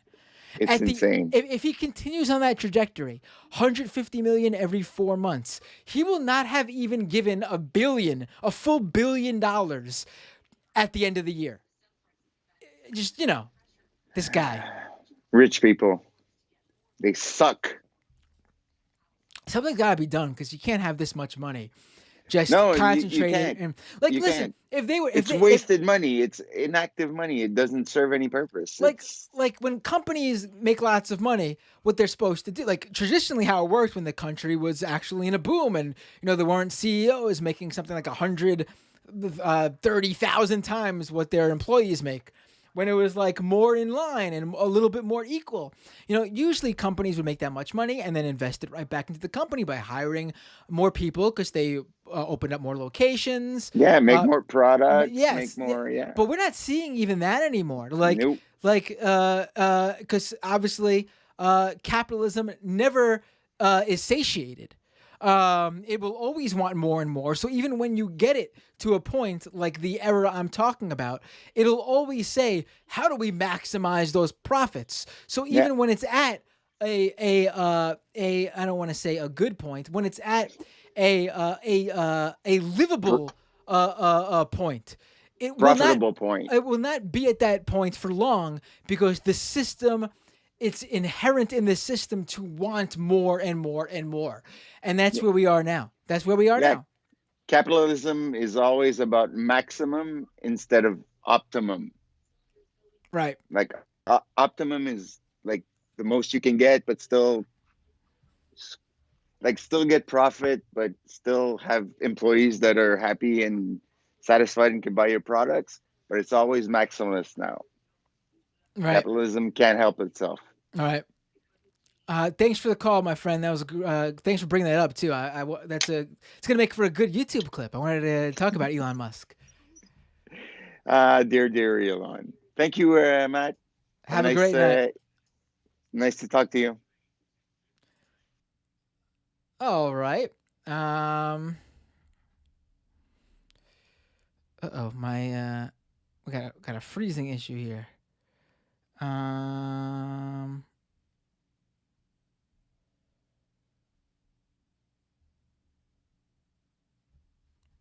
One second. All right, let's oh, do we have time for one more call? All right. If one more person wants to call in, I will take one more call. Until then, I'll read the super chats and then I'll play a clip or two and then we're done. Here we go. I knew she'd be ready to go. Is this Zoe? Yeah, Hi Zoe, how are you doing? I'm alright. Quick thing. Chris, je sais que tu m'as volé un appel aujourd'hui, là, mais ici, c'est ma crise de turf, okay? Was it time for my Alright. French lesson?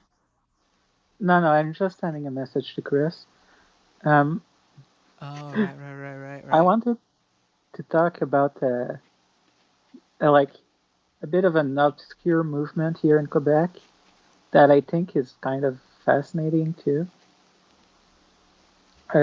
So you might know that there's a lot of tensions going on between people who want the province to become its own country and people who want to stay in Canada.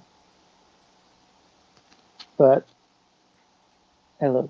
Yeah, I hear you. I'm sorry. Okay.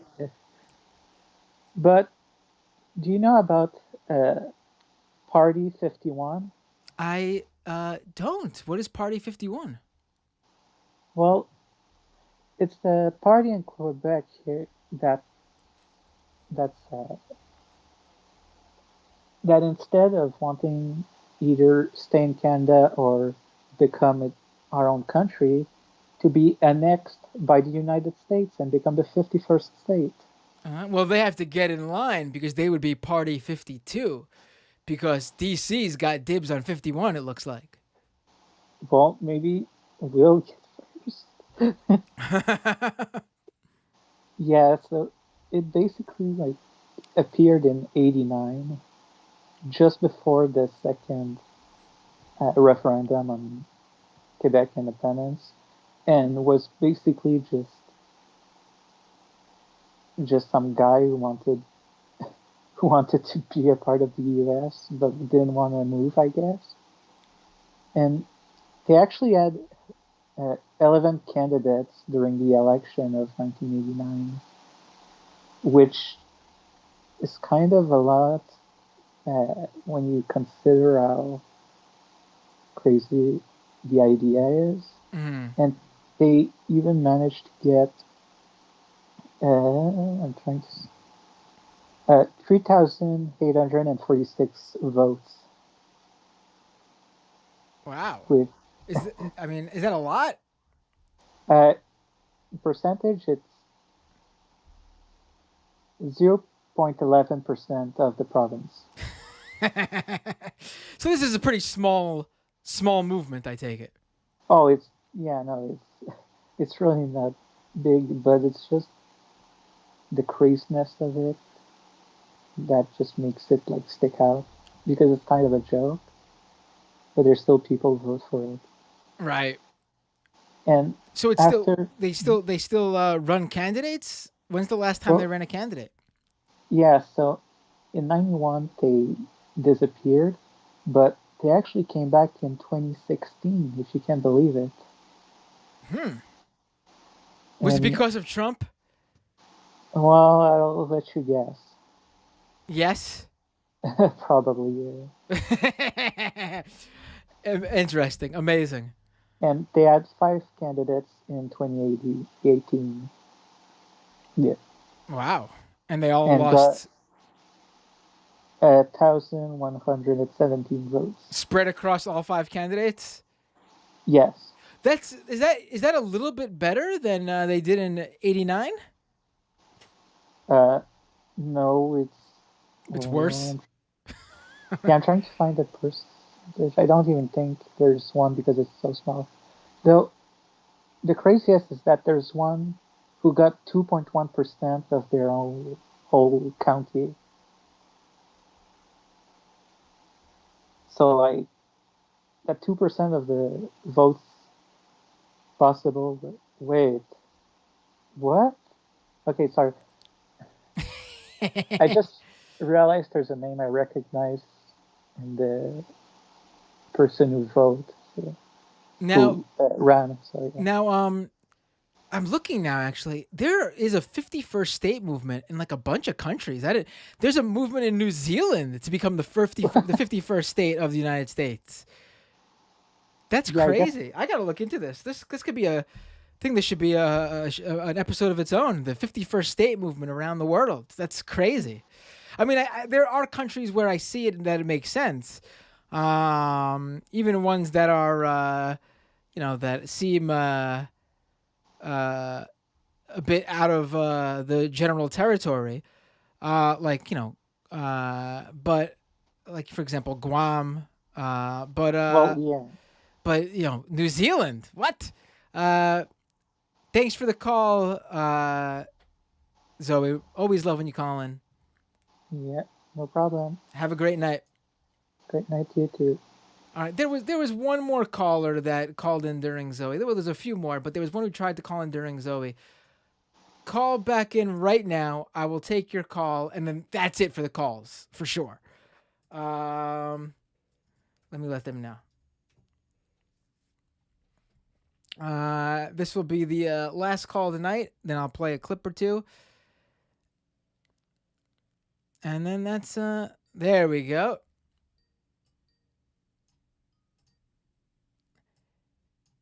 Hey, what's your name? Where you calling from?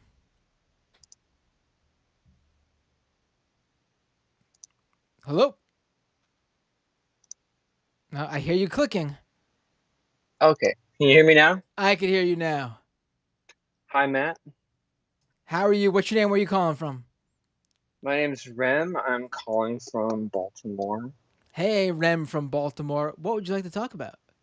I had a couple questions. I was curious if you ever got a chance to watch the QAnon documentary. The one on HBO? Yeah. I saw the first episode so far. Yes, I know. It's taking me a long time. I saw the first episode. Damn, man. I thought. What were you gonna say? Go ahead. Oh, I'm just saying I binged the hell out of that thing.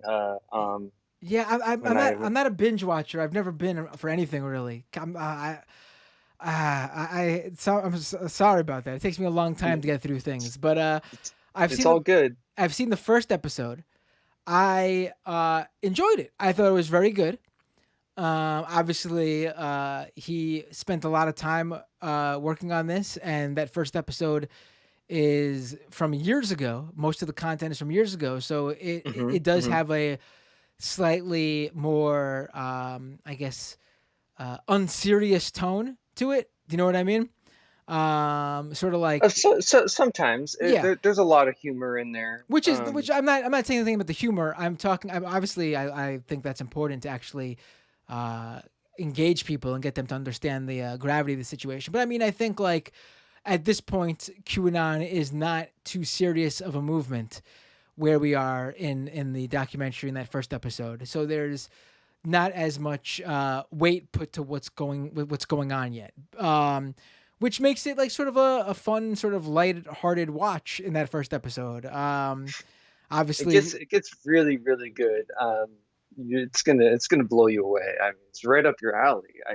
I know. I'm sure. I know he's got tons of footage that hasn't been out there before. But I guess I'm not. First of all, if I had the time, I'd probably be done with it. I'd probably watch. It's hard.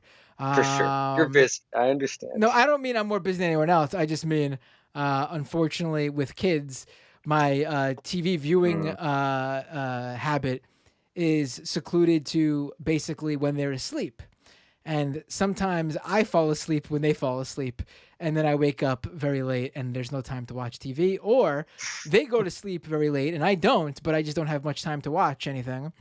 And then also when I do have time to watch something, sometimes I'm just like, I need to watch something that has absolutely nothing to do with what I spend the other 16 hours of my day doing.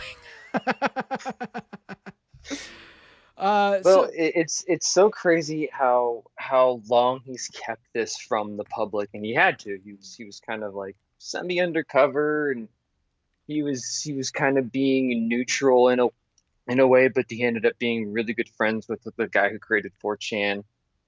It's insane. It's crazy, and how connected Ron. You mean the guy who made 8chan? Hot Yeah, Wheels. I forgot I forgot the young guy's name. Frederick Brennan. Yeah, I think so. And then the Watkins, the father and son, who were pretty elusive for a long time. I don't know why. I guess you know why. They But were they the played dumb. they were overseas. They were tending to their pig farm in the Philippines. Yes, exactly. They played dumb for quite a bit throughout it, and then you see how connected and deeply entrenched they were with Q. I don't want to spoil anything if anyone hasn't seen it, Oh, but it's I've seen the clip at the end that everyone was passing around. oh Listen, here's my feeling. okay. Here's my feeling on that. Uh, I if that was me, I think he should have pushed a little more at the end there. I don't think it should have ended with them both laughing like that. I think he had an opening there. Obviously, Hmm. that Monday morning quarterbacking in that moment, who knows what I would have done. But I think that's not enough. I mean, I get it. I get I what's agree. going I on there. agree. There is a hidden wink and a nudge in there, but Hmm. at the end of the day, it still is not enough for you to go out there. Like when I saw those people going out there and saying, "That's it, Ron Watkins just uh unveiled himself as Q," and then I watched the clip. I said, I mean, there's a strong hint there. But no, it's not. You can't write an article that says Ron Watkins is Q For because there's sure. not enough there. It's not. It's not He enough. he's definitely played with the account later on, but he wasn't. I don't know if he was Q from the start. I'm not Oh no, he sure. definitely was not Q from the start. Q changed when it Hmm. went to 8chan. For sure. There was a changeover. I don't know if we'll ever know who the Q on 4chan was. There's obviously in that documentary in that first episode did some good work on trying to figure that part out with that Hmm. with Indeed. the South African conspiracy theorist. But and also the three individuals who pushed QAnon via their live stream early on. That NBC News Ben Collins had a piece on that a while back. But I don't know if we'll ever know about that. But I need to finish watching it, and then I'm going to invite him on the show. I think from what I've seen so far, it's really great. That'd be great. That'd be Uh, awesome. I know he's been on QAnon Anonymous, and I know he's been on Jared Yes. Holt's shitpost.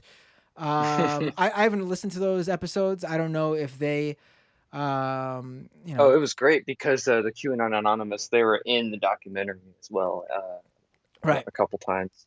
right. Um, Did but I they don't want to did talk they, about this too much. did they push on him a little bit about that ending though? About anything more he could have got out of him?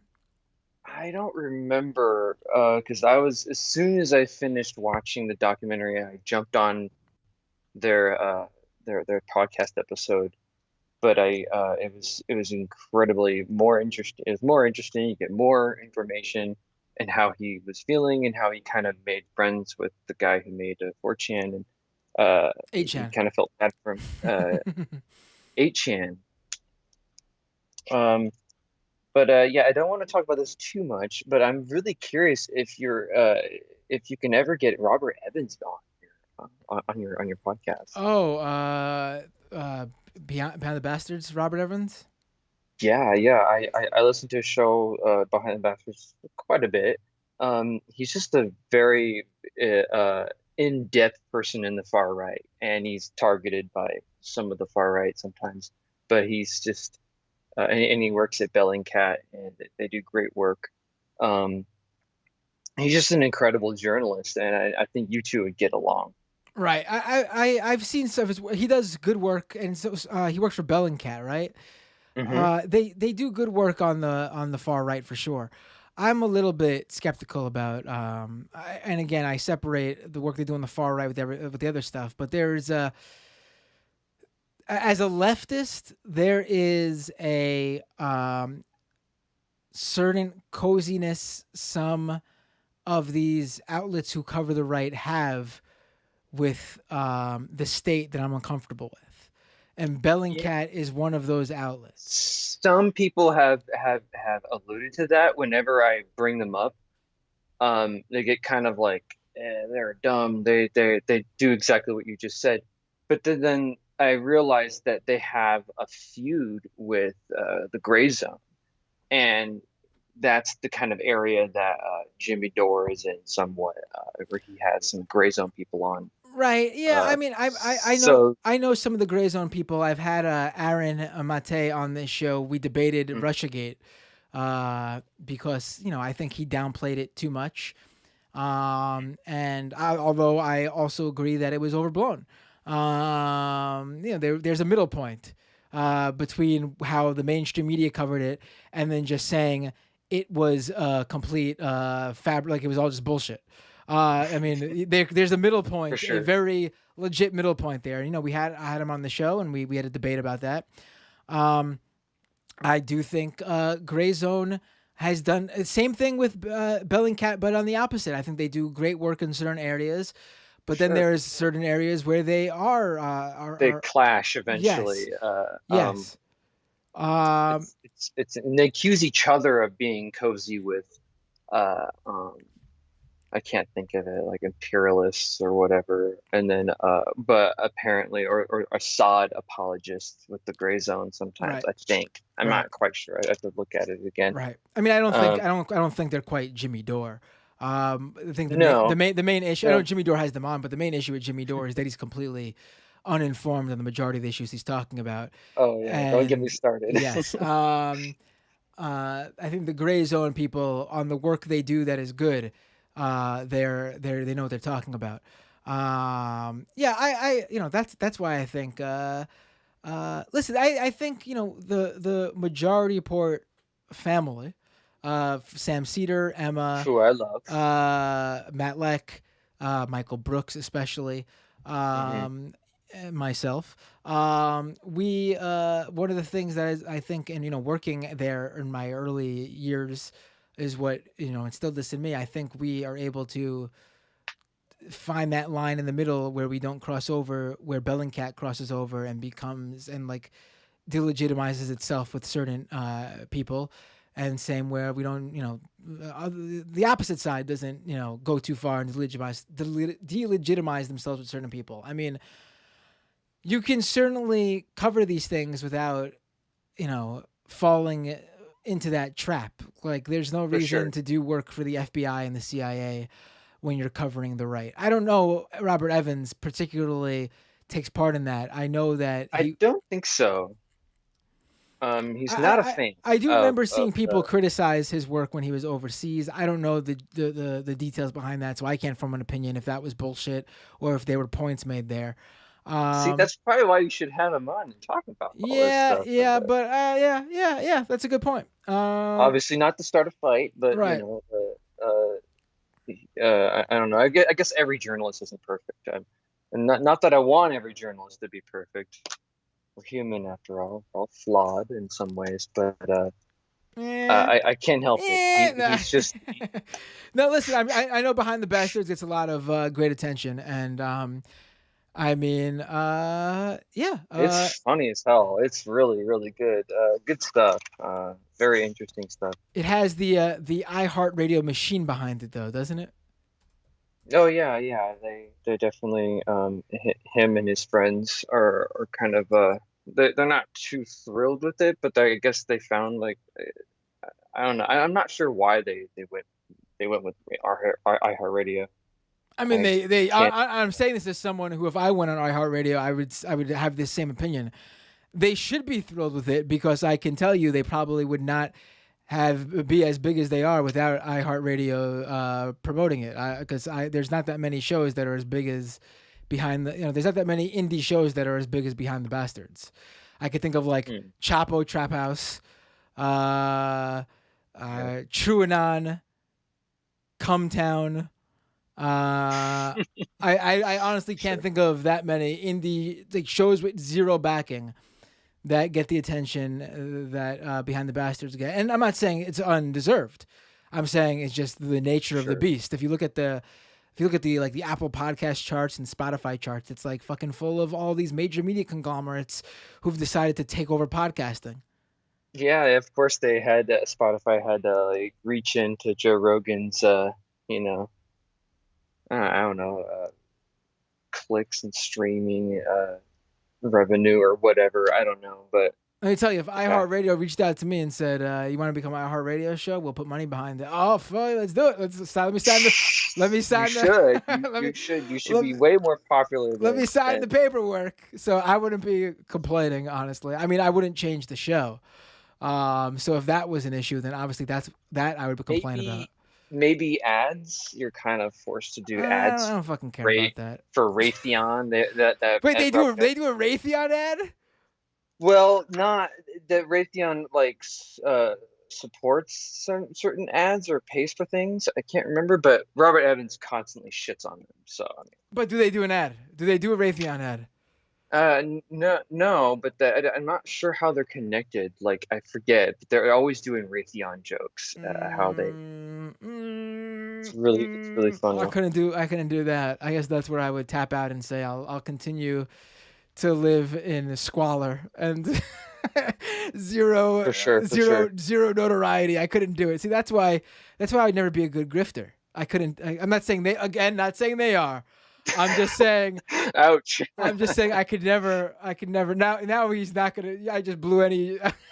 Robert Evans will never be coming on this show because of. Oh my God. No, for real No, though. no. I'm using the example of. I'm I terrible. get what you mean. Terrible promo. can never market myself correctly because, I feel like For shit sure. when I do it. Yeah, I guess Robert Evans has a hard time doing ads sometimes, but I don't know. I'm not too bummed out about it. Just skip it. Just continue on with the show. Right. I'm sure this is not the direction you thought this conversation was going to go, but No, thanks for calling. Do you have anything else? no, not really. I did have a few things written down, but it feels like it's just not gonna go anywhere. So no Why don't worries. you just drop it and let's see. Let's see here. It's really frustrating right now. It's the Terragram, the channel called Tiff Beefs. Tifa Beefs. Have you heard of this? I have not, and I'm glad I made you continue because now I'm going to look into this. What is this? This okay, so this is Telegram. Everyone on the left calls it Terrorgram when it's a bunch of fascists and Nazis and white supremacists, and they're targeting leftist journalists and Tifa who are Tifa Beats, you said? Tifa Beefs. It's Beefs. Are you saying Antifa? Well, they kind of Yeah, shortened I it, thought called it that's what I Tifa. heard, but I'm making sure. Yep. Yeah. Tifa Beefs. So they're targeting a lot of my favorite leftist journalists I see on Twitter all the time and follow them, and they're friends with Robert Evans and some other journalists like Laura Jaheed. I don't know if you follow her on Twitter, or see her videos reading Andy No's book live. Pretty funny. I'm not sure if they're targeting her, but they're targeting Talia Jane, really good journalist and reporter, boots on the ground reporter, who's been who was attacked, stabbed by some Nazis in DC. But they're like taking pictures and screenshots of their conversations and posts on their Telegram thing, and there's some anti-fascist researchers. They're trying to figure out who it is, and they're getting close. But I guess I just wanted to bring this up because they love Andy No, and they love regurgitating his bullshit. And I don't know. I really wanted to get this out there. All right, thanks. I actually have missed this specific. Where did you see this, by the way? I follow this a bunch of anti-fascist researchers, and on Twitter, they kind of some of them had to lock their accounts because they've been mass reporting them, trying to get them kicked off Twitter. So let's see here. I know I had it saved as I was like liking their. Because I'm not even tweets. seeing anything about this on Twitter at all. So that might be why I missed it. If you weren't, they might have locked themselves down before. It's not insanely like popular with a bunch of likes and retweets, and it might be a little hush hush on the leftist side of Twitter. I mean, I'm doing a broad Twitter search and I see nothing. No discussion Well, of it at all. Yeah. I'll have to look into this. I do see. I have found some telegrams that, at least one telegram though that's mentioning it. So interesting. I will definitely look more into this. Thank you for giving me the heads up on this. For sure, and I just hope a lot of leftist journalists covering fascists and white supremacists just be careful out there, and because Nazis are watching. At least they try to make it seem like there's a whole bunch of Nazis watching and trying to go after these leftist journalists, and they're just scared, I guess. I don't know. Chad Load, I should have remembered him. I know who you're talking about. They tried going after him. They really hate him. Right. Let's see here. I'm gonna. All right, you reminded me. Obviously, not as bad as anything. What's going on here? But earlier this week, a bunch of groypers invaded my Nick Fuentes video, and put loads and loads of comments and downvotes, which is hilarious because they don't know this, I assume, but YouTube doesn't care if you downvote a video. YouTube doesn't care if you like shit on a video in the comments. It makes them feel powerful. The YouTube algorithm sees that stuff, and they go, "Ooh, this video is getting engagement. We're gonna promote it more." So all that shitting on the video when just helped promote it more, and it got a few thousand views. So thank you, groypers, I guess. I was there when you had the guy from I forgot what his name was, who works at Right Wing Watch or Jared Holt. Yeah, it was a while back, many months ago, and a bunch of goipers or Nazis came in and tried and flooded the comments. It was pretty funny, but at the same time pretty annoying. But whatever. I mean, it just means you're Chad Loader. There's that guy who's kind of uncovering the whole going after that one ridiculous ABC 7 reporter who thinks they've uncovered Antifa. But I'm trying to find real quick, and then I can at least send it to you.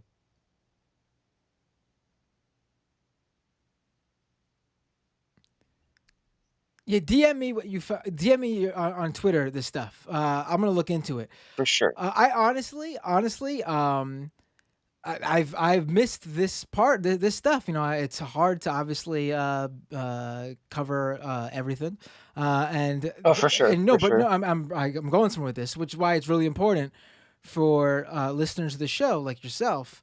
When you see something that I'm not covering, please, like, for sure, like, I really appreciate you reaching out. Everyone should do that, especially now. I feel like there's not a we're in a point where there's not a common thread going on right now on the right, which means they're more scattered than ever before. And you add on the fact that the major platforms have banned a lot of major figures, so they're on scattered even more so all across different platforms.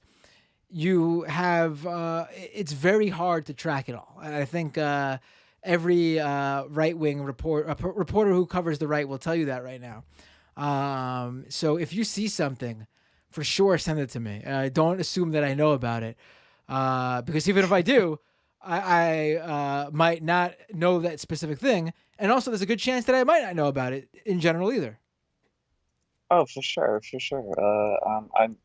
It's very kind of it's not like being talked about too much, but the whole Tifa beefs has been Telegram has been around for a while, and there's like 3,000 subscribers to that Telegram.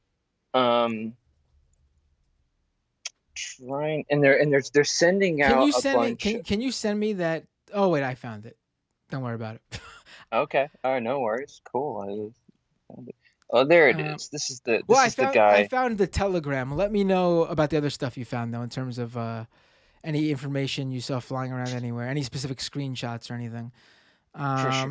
All right, I'm gonna take a look at this. I'm not gonna talk about it now because it's too late into the show. I also want to play a clip or two. I have some super chats to read, but really appreciate the call. This is really great. Have a great night, Sure. and be sure to call in again. I encourage it. You bet, man. You have a good one. Take care. You too. All right, folks. I am closing out the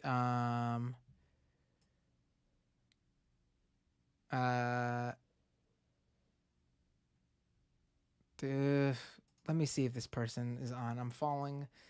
I'm really running out of time. There's someone who wanted to call in. Please call in next week for sure. Call in next week. You gave me a quick summary of what you wanted to talk about.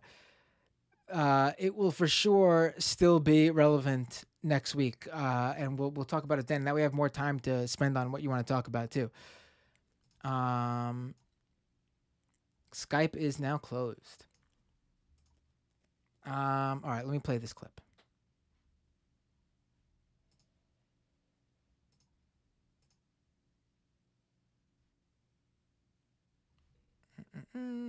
Pulling it up here.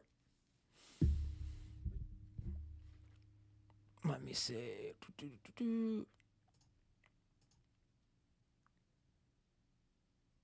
What? It's not here.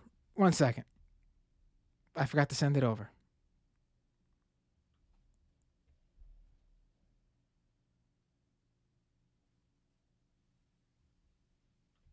There goes it. And there goes that.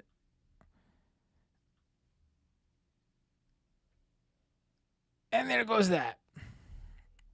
All right.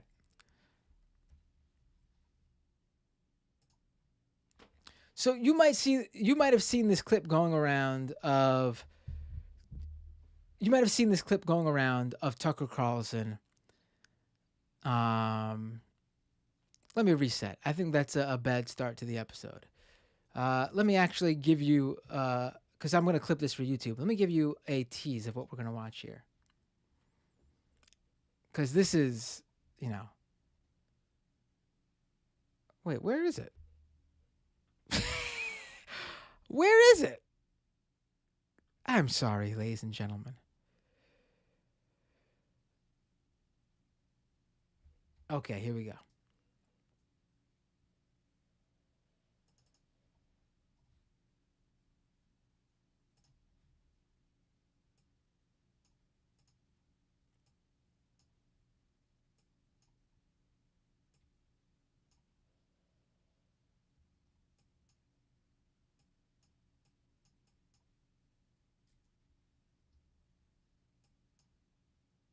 We did give in.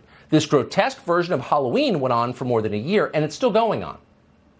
Not even Tony Fauci still pretends that masks are medically necessary. Instead, masks are purely a sign of political obedience, like Kim Il-sung pins in Pyongyang. So, ladies and gentlemen, we're about to watch a clip from Tucker Carlson's Fox News show from the other night. And Tucker is going off about the tyranny of masks.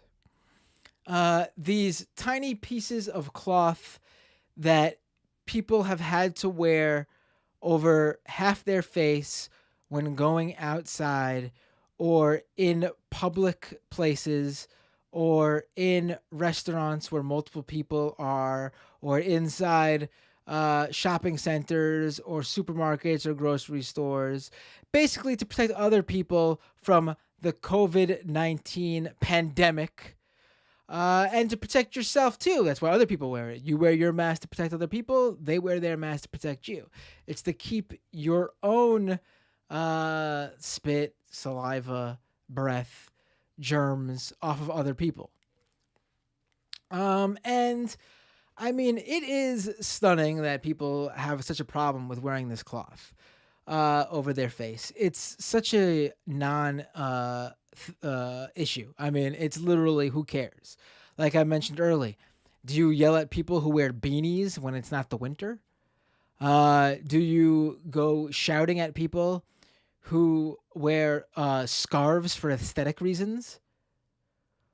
What about people who wear, such as myself, who during the early spring months and the early fall months, the people who wear shorts with their hoodies on? Whew. Makes no sense. Doesn't make any sense. Why would you wear a hoodie with shorts? It's either hot or it's cold. I can't tell you why I do it. It's comfortable. Other than that, I don't know. It doesn't make any sense. We don't yell at those people, though, do we? But here's Tucker Carlson going apeshit over the fact that some people are wearing masks.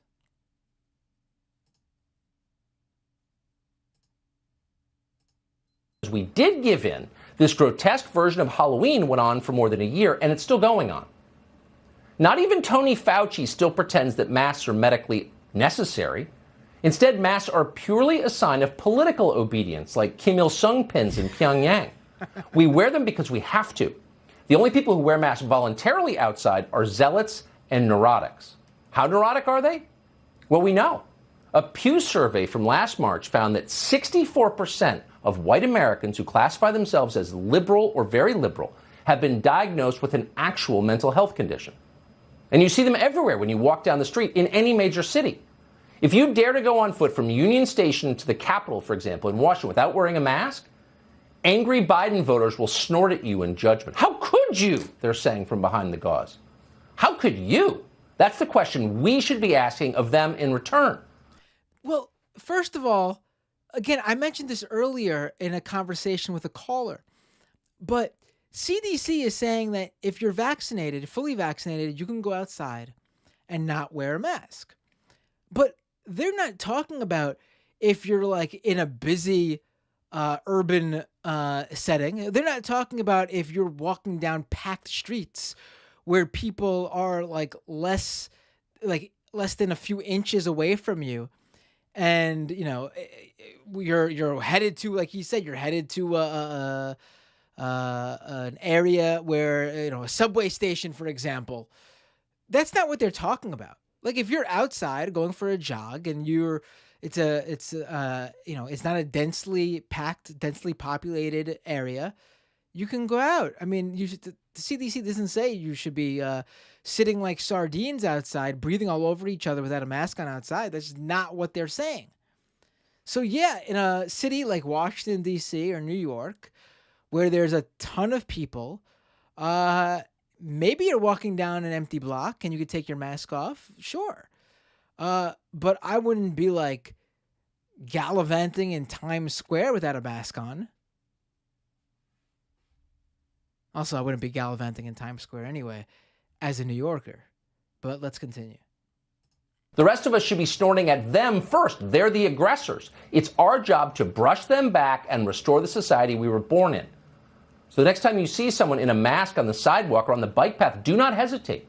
Ask politely but firmly, would you please take off your mask? Science shows there is no reason for you to be wearing it. Your mask is making me uncomfortable. We should do that, and we should keep doing it until wearing a mask outside is roughly as socially accepted as lighting a Marlboro in an elevator. Tucker Carlson was actually a really big smoker. In fact, if I remember correctly, he wrote a... Where is this? He wrote a piece for... what is this? Smoke Magazine. Defending smokers and posting photos with cigars, you know. He thought it was really socially acceptable, actually, to smoke. He was a big smoker. In fact, I think he even said something about Marlboros specifically. Let me pull this up here, which is really funny. So what did he say about He said masks should be roughly as socially accepted as lighting a Marlboro in an elevator. Now here's Tucker Carlson in Smoke magazine. I think this is winter 2008-2009 issue.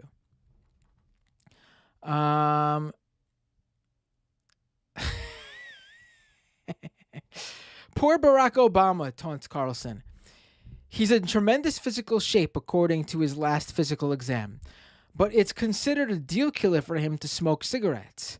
If he had one Marlboro Red, the election would have been over. There's always been a wide, if shallow, streak of moralism in American life, at various times aimed at various people and behaviors. People who have tried cigars, even those who are into physical fitness, recognize that cigar smoking is really one of the great pleasures. I mean, he's making the same argument defending cigar smokers from being socially ostracized and smokers in general.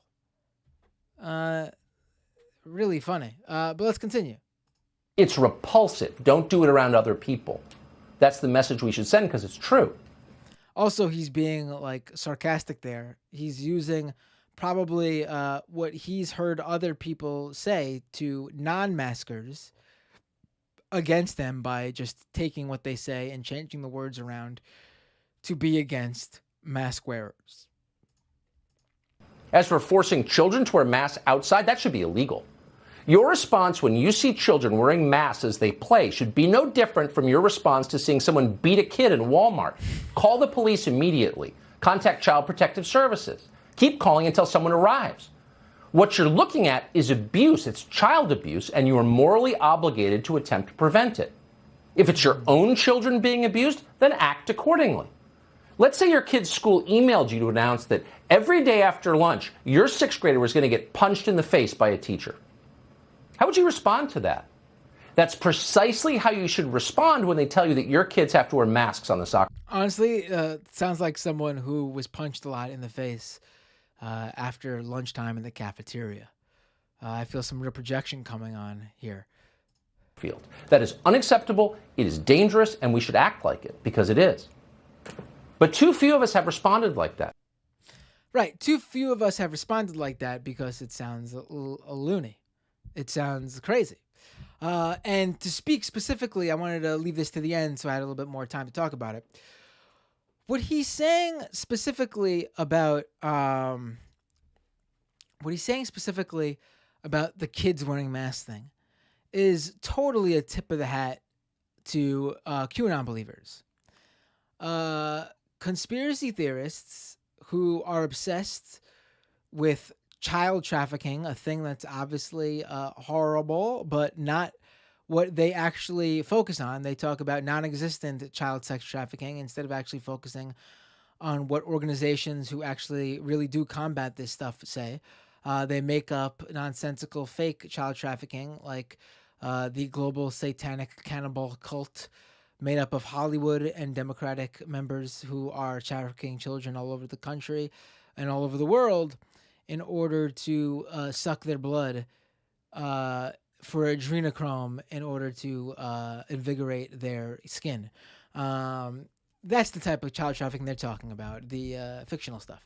But Tucker's tipping his hat to them by bringing up the child wearing mask thing being child abuse.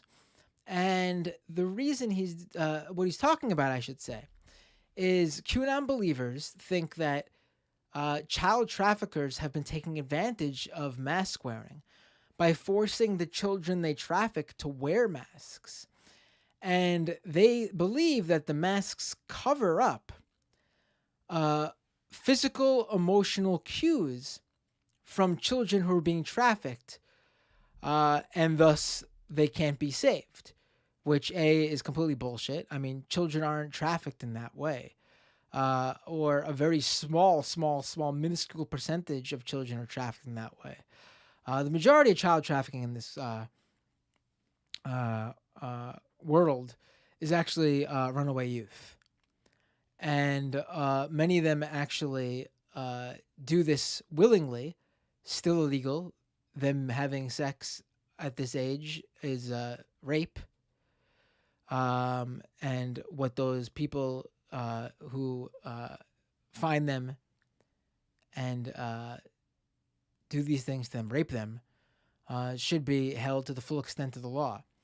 But the scenario where small children who are being grabbed off the street and thrown into a truck or run onto a subway away from their parents or something, I mean, that's not what's going on here. So I don't know what scenario they're talking about where you can, like, you're walking down the street and see some kid with like an adult's like hand around their neck guiding them through busy city streets. It's just not happening. But that's what Tucker's giving a wink and a nod to. I mean, I don't know what you would even do if you saw that. Like, are you going to accost someone who's walking around with a kid who's wearing a mask? I mean, I'll tell you this, if you do that, you will certainly go to jail because like 99.9999999999999% of the time someone will do that, what they'll be doing is fist fighting with the children's parents. And you will be the one abducting a child. And you will be the one who could probably be charged with attempted kidnapping and perhaps even child trafficking, depending on what you do and how far you get with this child. So, I mean, it's really quite ironic there that they're basically telling their listeners, well, Tucker's telling his listeners and QAnon are telling their fellow followers to literally take children away from their parents for wearing a mask, for making them wear a mask. I mean, I'll tell you this right now. I have a daughter who's under the age of 2, so she doesn't have to wear a mask. And so a lot of times we take her out without wearing a mask. But there's a lot of times because her big brother, who she adores and looks up to, who's 6, wears a mask. He's going to be 6 in a couple months. She wants to wear a mask. So we bought her one for when she like gets upset about how she doesn't have one. And she wants to wear one because she sees her big brother wearing one. I mean, you're going to save my children for them wanting to wear a mask? I mean, the fact of the matter, like I said earlier, there are going to be people who continue to wear masks for a long time. And when the pandemic is over and you see people wearing a mask, that's fine. When the pandemic's over and you don't want to wear a mask, that's fine too. I mean, and we're close to the pandemic being over, I think. I don't know why these people are so worked up about it. I mean, there are cultures that wear masks normally and have for decades after living through pandemics. It's not that big of a deal. Get over it.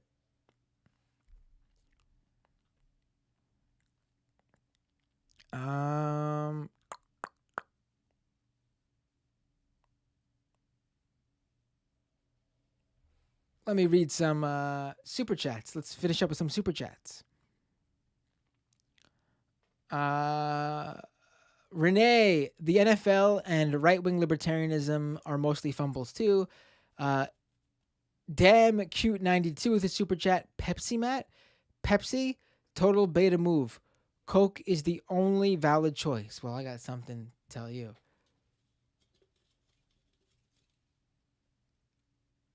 A true soda aficionado powers themselves with both Coke and Pepsi. Oh boy. At all times.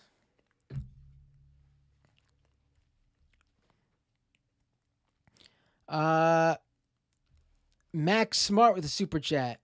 Oh, I should have brought these up. I forgot to. Did you hear about the massive maskless New York hardcore show at Tompkins Square Park this past weekend? 2,000 plus people, anti-vax people are everywhere. Sad. I actually mentioned it earlier in the show. You might have missed it, but there was I saw the flyers for this for weeks. And I was like, what are they planning here? I was actually like, do they have some sort of setup where the city is letting them do this? Should I go? Because this is a pretty big event to just fly under the radar. But apparently it's come out that, they filed the paperwork, they got the approval from the city, but they marked that there would be 100 attendees. And I don't know how that could have happened when they had Madball and Murphy's Law in the show, two staples in the New York hardcore scene. There was always going to be thousands of people showing up. And it was mostly a maskless crowd, which was disappointing, because I expected better from maybe not the New York hardcore people, but from some of the punk scene that showed up. And I've seen people who I know from back in the day, when I was playing a lot of punk shows and booking punk shows, defend this shit. And it's like amazing how quickly certain people who didn't let on any anti-mask, anti-vaxxer, anti-COVID conspiracies for the whole pandemic, suddenly it hits them and they're like defending this shit. I mean, here's the thing. Like, the city fucked up. That's the biggest fuck up here. The city fucked up by giving them the permit to begin with. And listen, like, if they were like, just like, yeah, we got one over on the city, that's fucking what we did. Even that, I'd be like, yeah, it's pretty crazy that they pulled one on the city, and the city ultimately holds the responsibility here. And I still believe that, obviously. The city should never have given those permits. Even though, from what I've read, they broke a lot of the agreements in that permit in terms of noise, vehicles, on top of the attendance. But obviously the buck stops with the city. But at the same time, like, just own your shit. Like, they're out there complaining and whining about the media. Like, what? Like, are you? This is tough guy New York hardcore that I grew up listening to. That I saw shut down venues and shit with like hardcore dancing and damage to, like, you're whining about the media coverage of your event. Like, just own that shit. Say, yeah, we pulled one over on the city. The city fucked up. Shouldn't have given us those permits. I mean, own that shit. Like, just say you pulled it off. You pulled one over New York City. Instead, you're like crying about, oh, the city is the media is covering it wrong and not, And then the few of them were trying to act like a few New York hardcore people in some of those bands were pulling some real racist fucking shit with their complaining about Black Lives Matter protests. Well, I can tell you something about the Black Lives Matter protests that happened over the summer. All those protests, if you went to a single one of them, which clearly you guys didn't, you would know they were all masked up. Which is a huge help when you're outdoors and at an event or at a rally. And also, one of them was wearing a Black Flag Matters shirt. I mean, just whiny babies. Like, when New York hardcore wonders why they're running out of venues to play at, it's because they do shit like this. I mean, and it'd be one thing if they just own that shit. Like, for example, like the punk band Leftover Crack. They're banned from a ton of venues, and they just, like, own that shit. They're like, yeah, we did that shit. We're banned from here. We're banned from there. Just, like, own it. Don't whine like babies about it.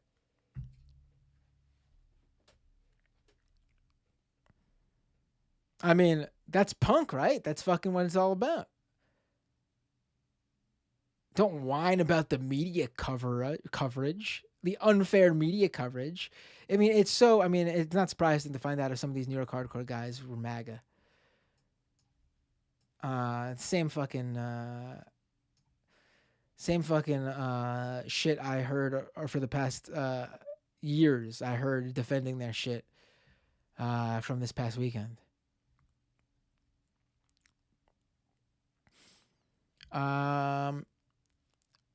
Kowalski with a super chat. Tomorrow is Arbor Day.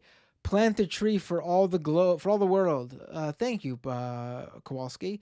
Tyler. Whoa, I forgot to throw that on the feed here. Thank you, Kowalski. Tyler with a super chat. If someone can steal $1 million from you and you wouldn't notice, you have too much money. Talking about Elon Musk. Absolutely. Oh, Elliot with a super chat. One of those little characters raising his thumbs up. The super sticker. Thank you. Kowalski with another super chat.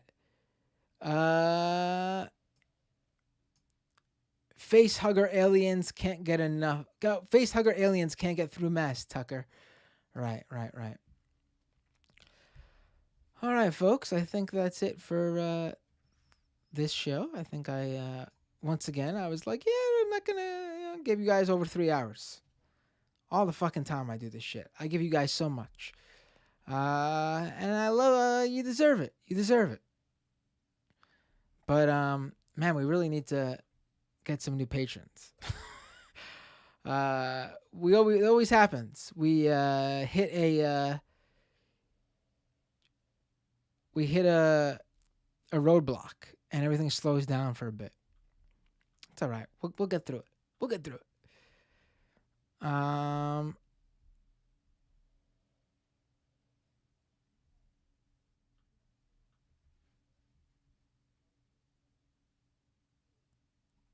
Champagne Communista said, Matt should have a "This is not punk rock" segment every now and then.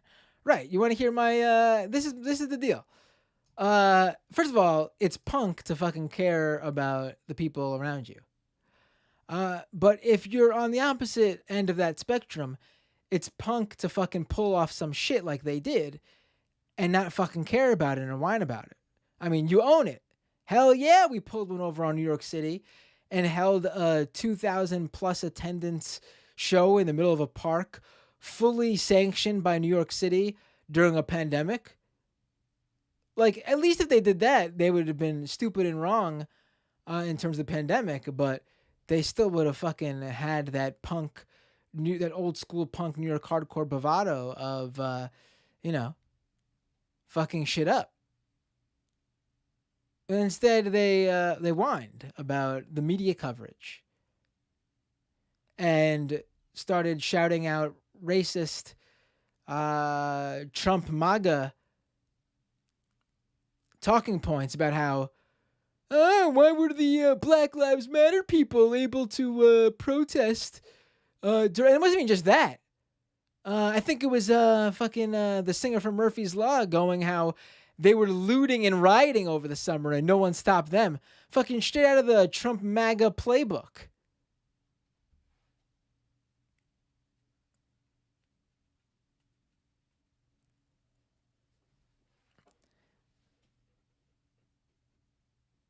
Rad Dad Redemption says, if someone falls, pick them up. Literally the first thing you learn at punk shows.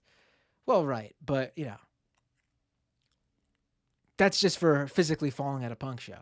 We're not talking about a pandemic, obviously.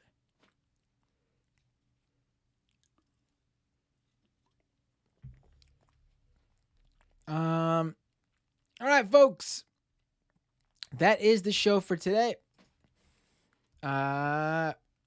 We will be back, obviously, next week. I would like to do more shows. I'm going to try to think of how to do more live streams. Maybe we'll do maybe it'll be good to do, I'm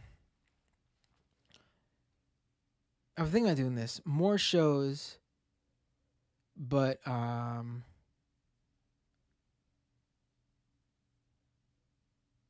wait, what is, Rad Dad says, wow, Matt, some of us took it to heart. What are you talking about?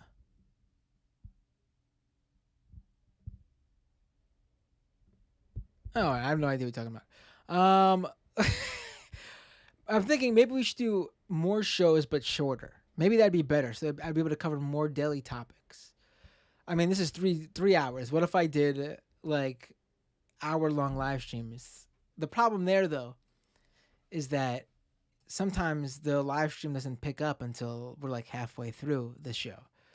And so I worry that if I do just hour-long live streams, we would get less viewers. And also, a bunch of super chats didn't come until late. The super chats in the early part of the show were which means there are people who didn't have questions to ask until we were halfway through. All right, but anyway, I'll figure it out. Thank you so much, all my patrons. I love you all. This show is not possible without you. I will be giving you more details about. Oh, right. That's talking about if someone falls down, metaphorically, pick them up too, right? Erin says, do Twitch streams. Here's the thing with that, though. I don't really have a Twitch audience. I mean, it's on Twitch right now. I mean, maybe if I just did Twitch, but then I feel like if I just did Twitch, I would be missing out because, again, I don't have much of a Twitch audience yet. Ooh, I got to give a shout out to Tyler S., who just became a patron.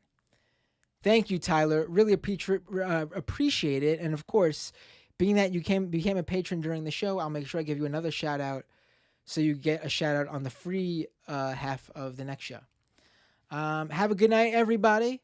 Appreciate everything. I think I've said this 20 times already, but now I mean it. If you're a member, which most of you are because it's the patron half, make sure you join the Discord. I sent you a message with the link. I'll be telling you more plans about patron-only stuff.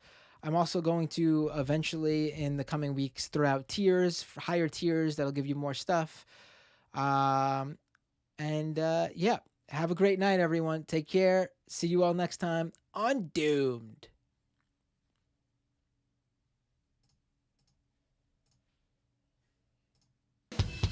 Today on...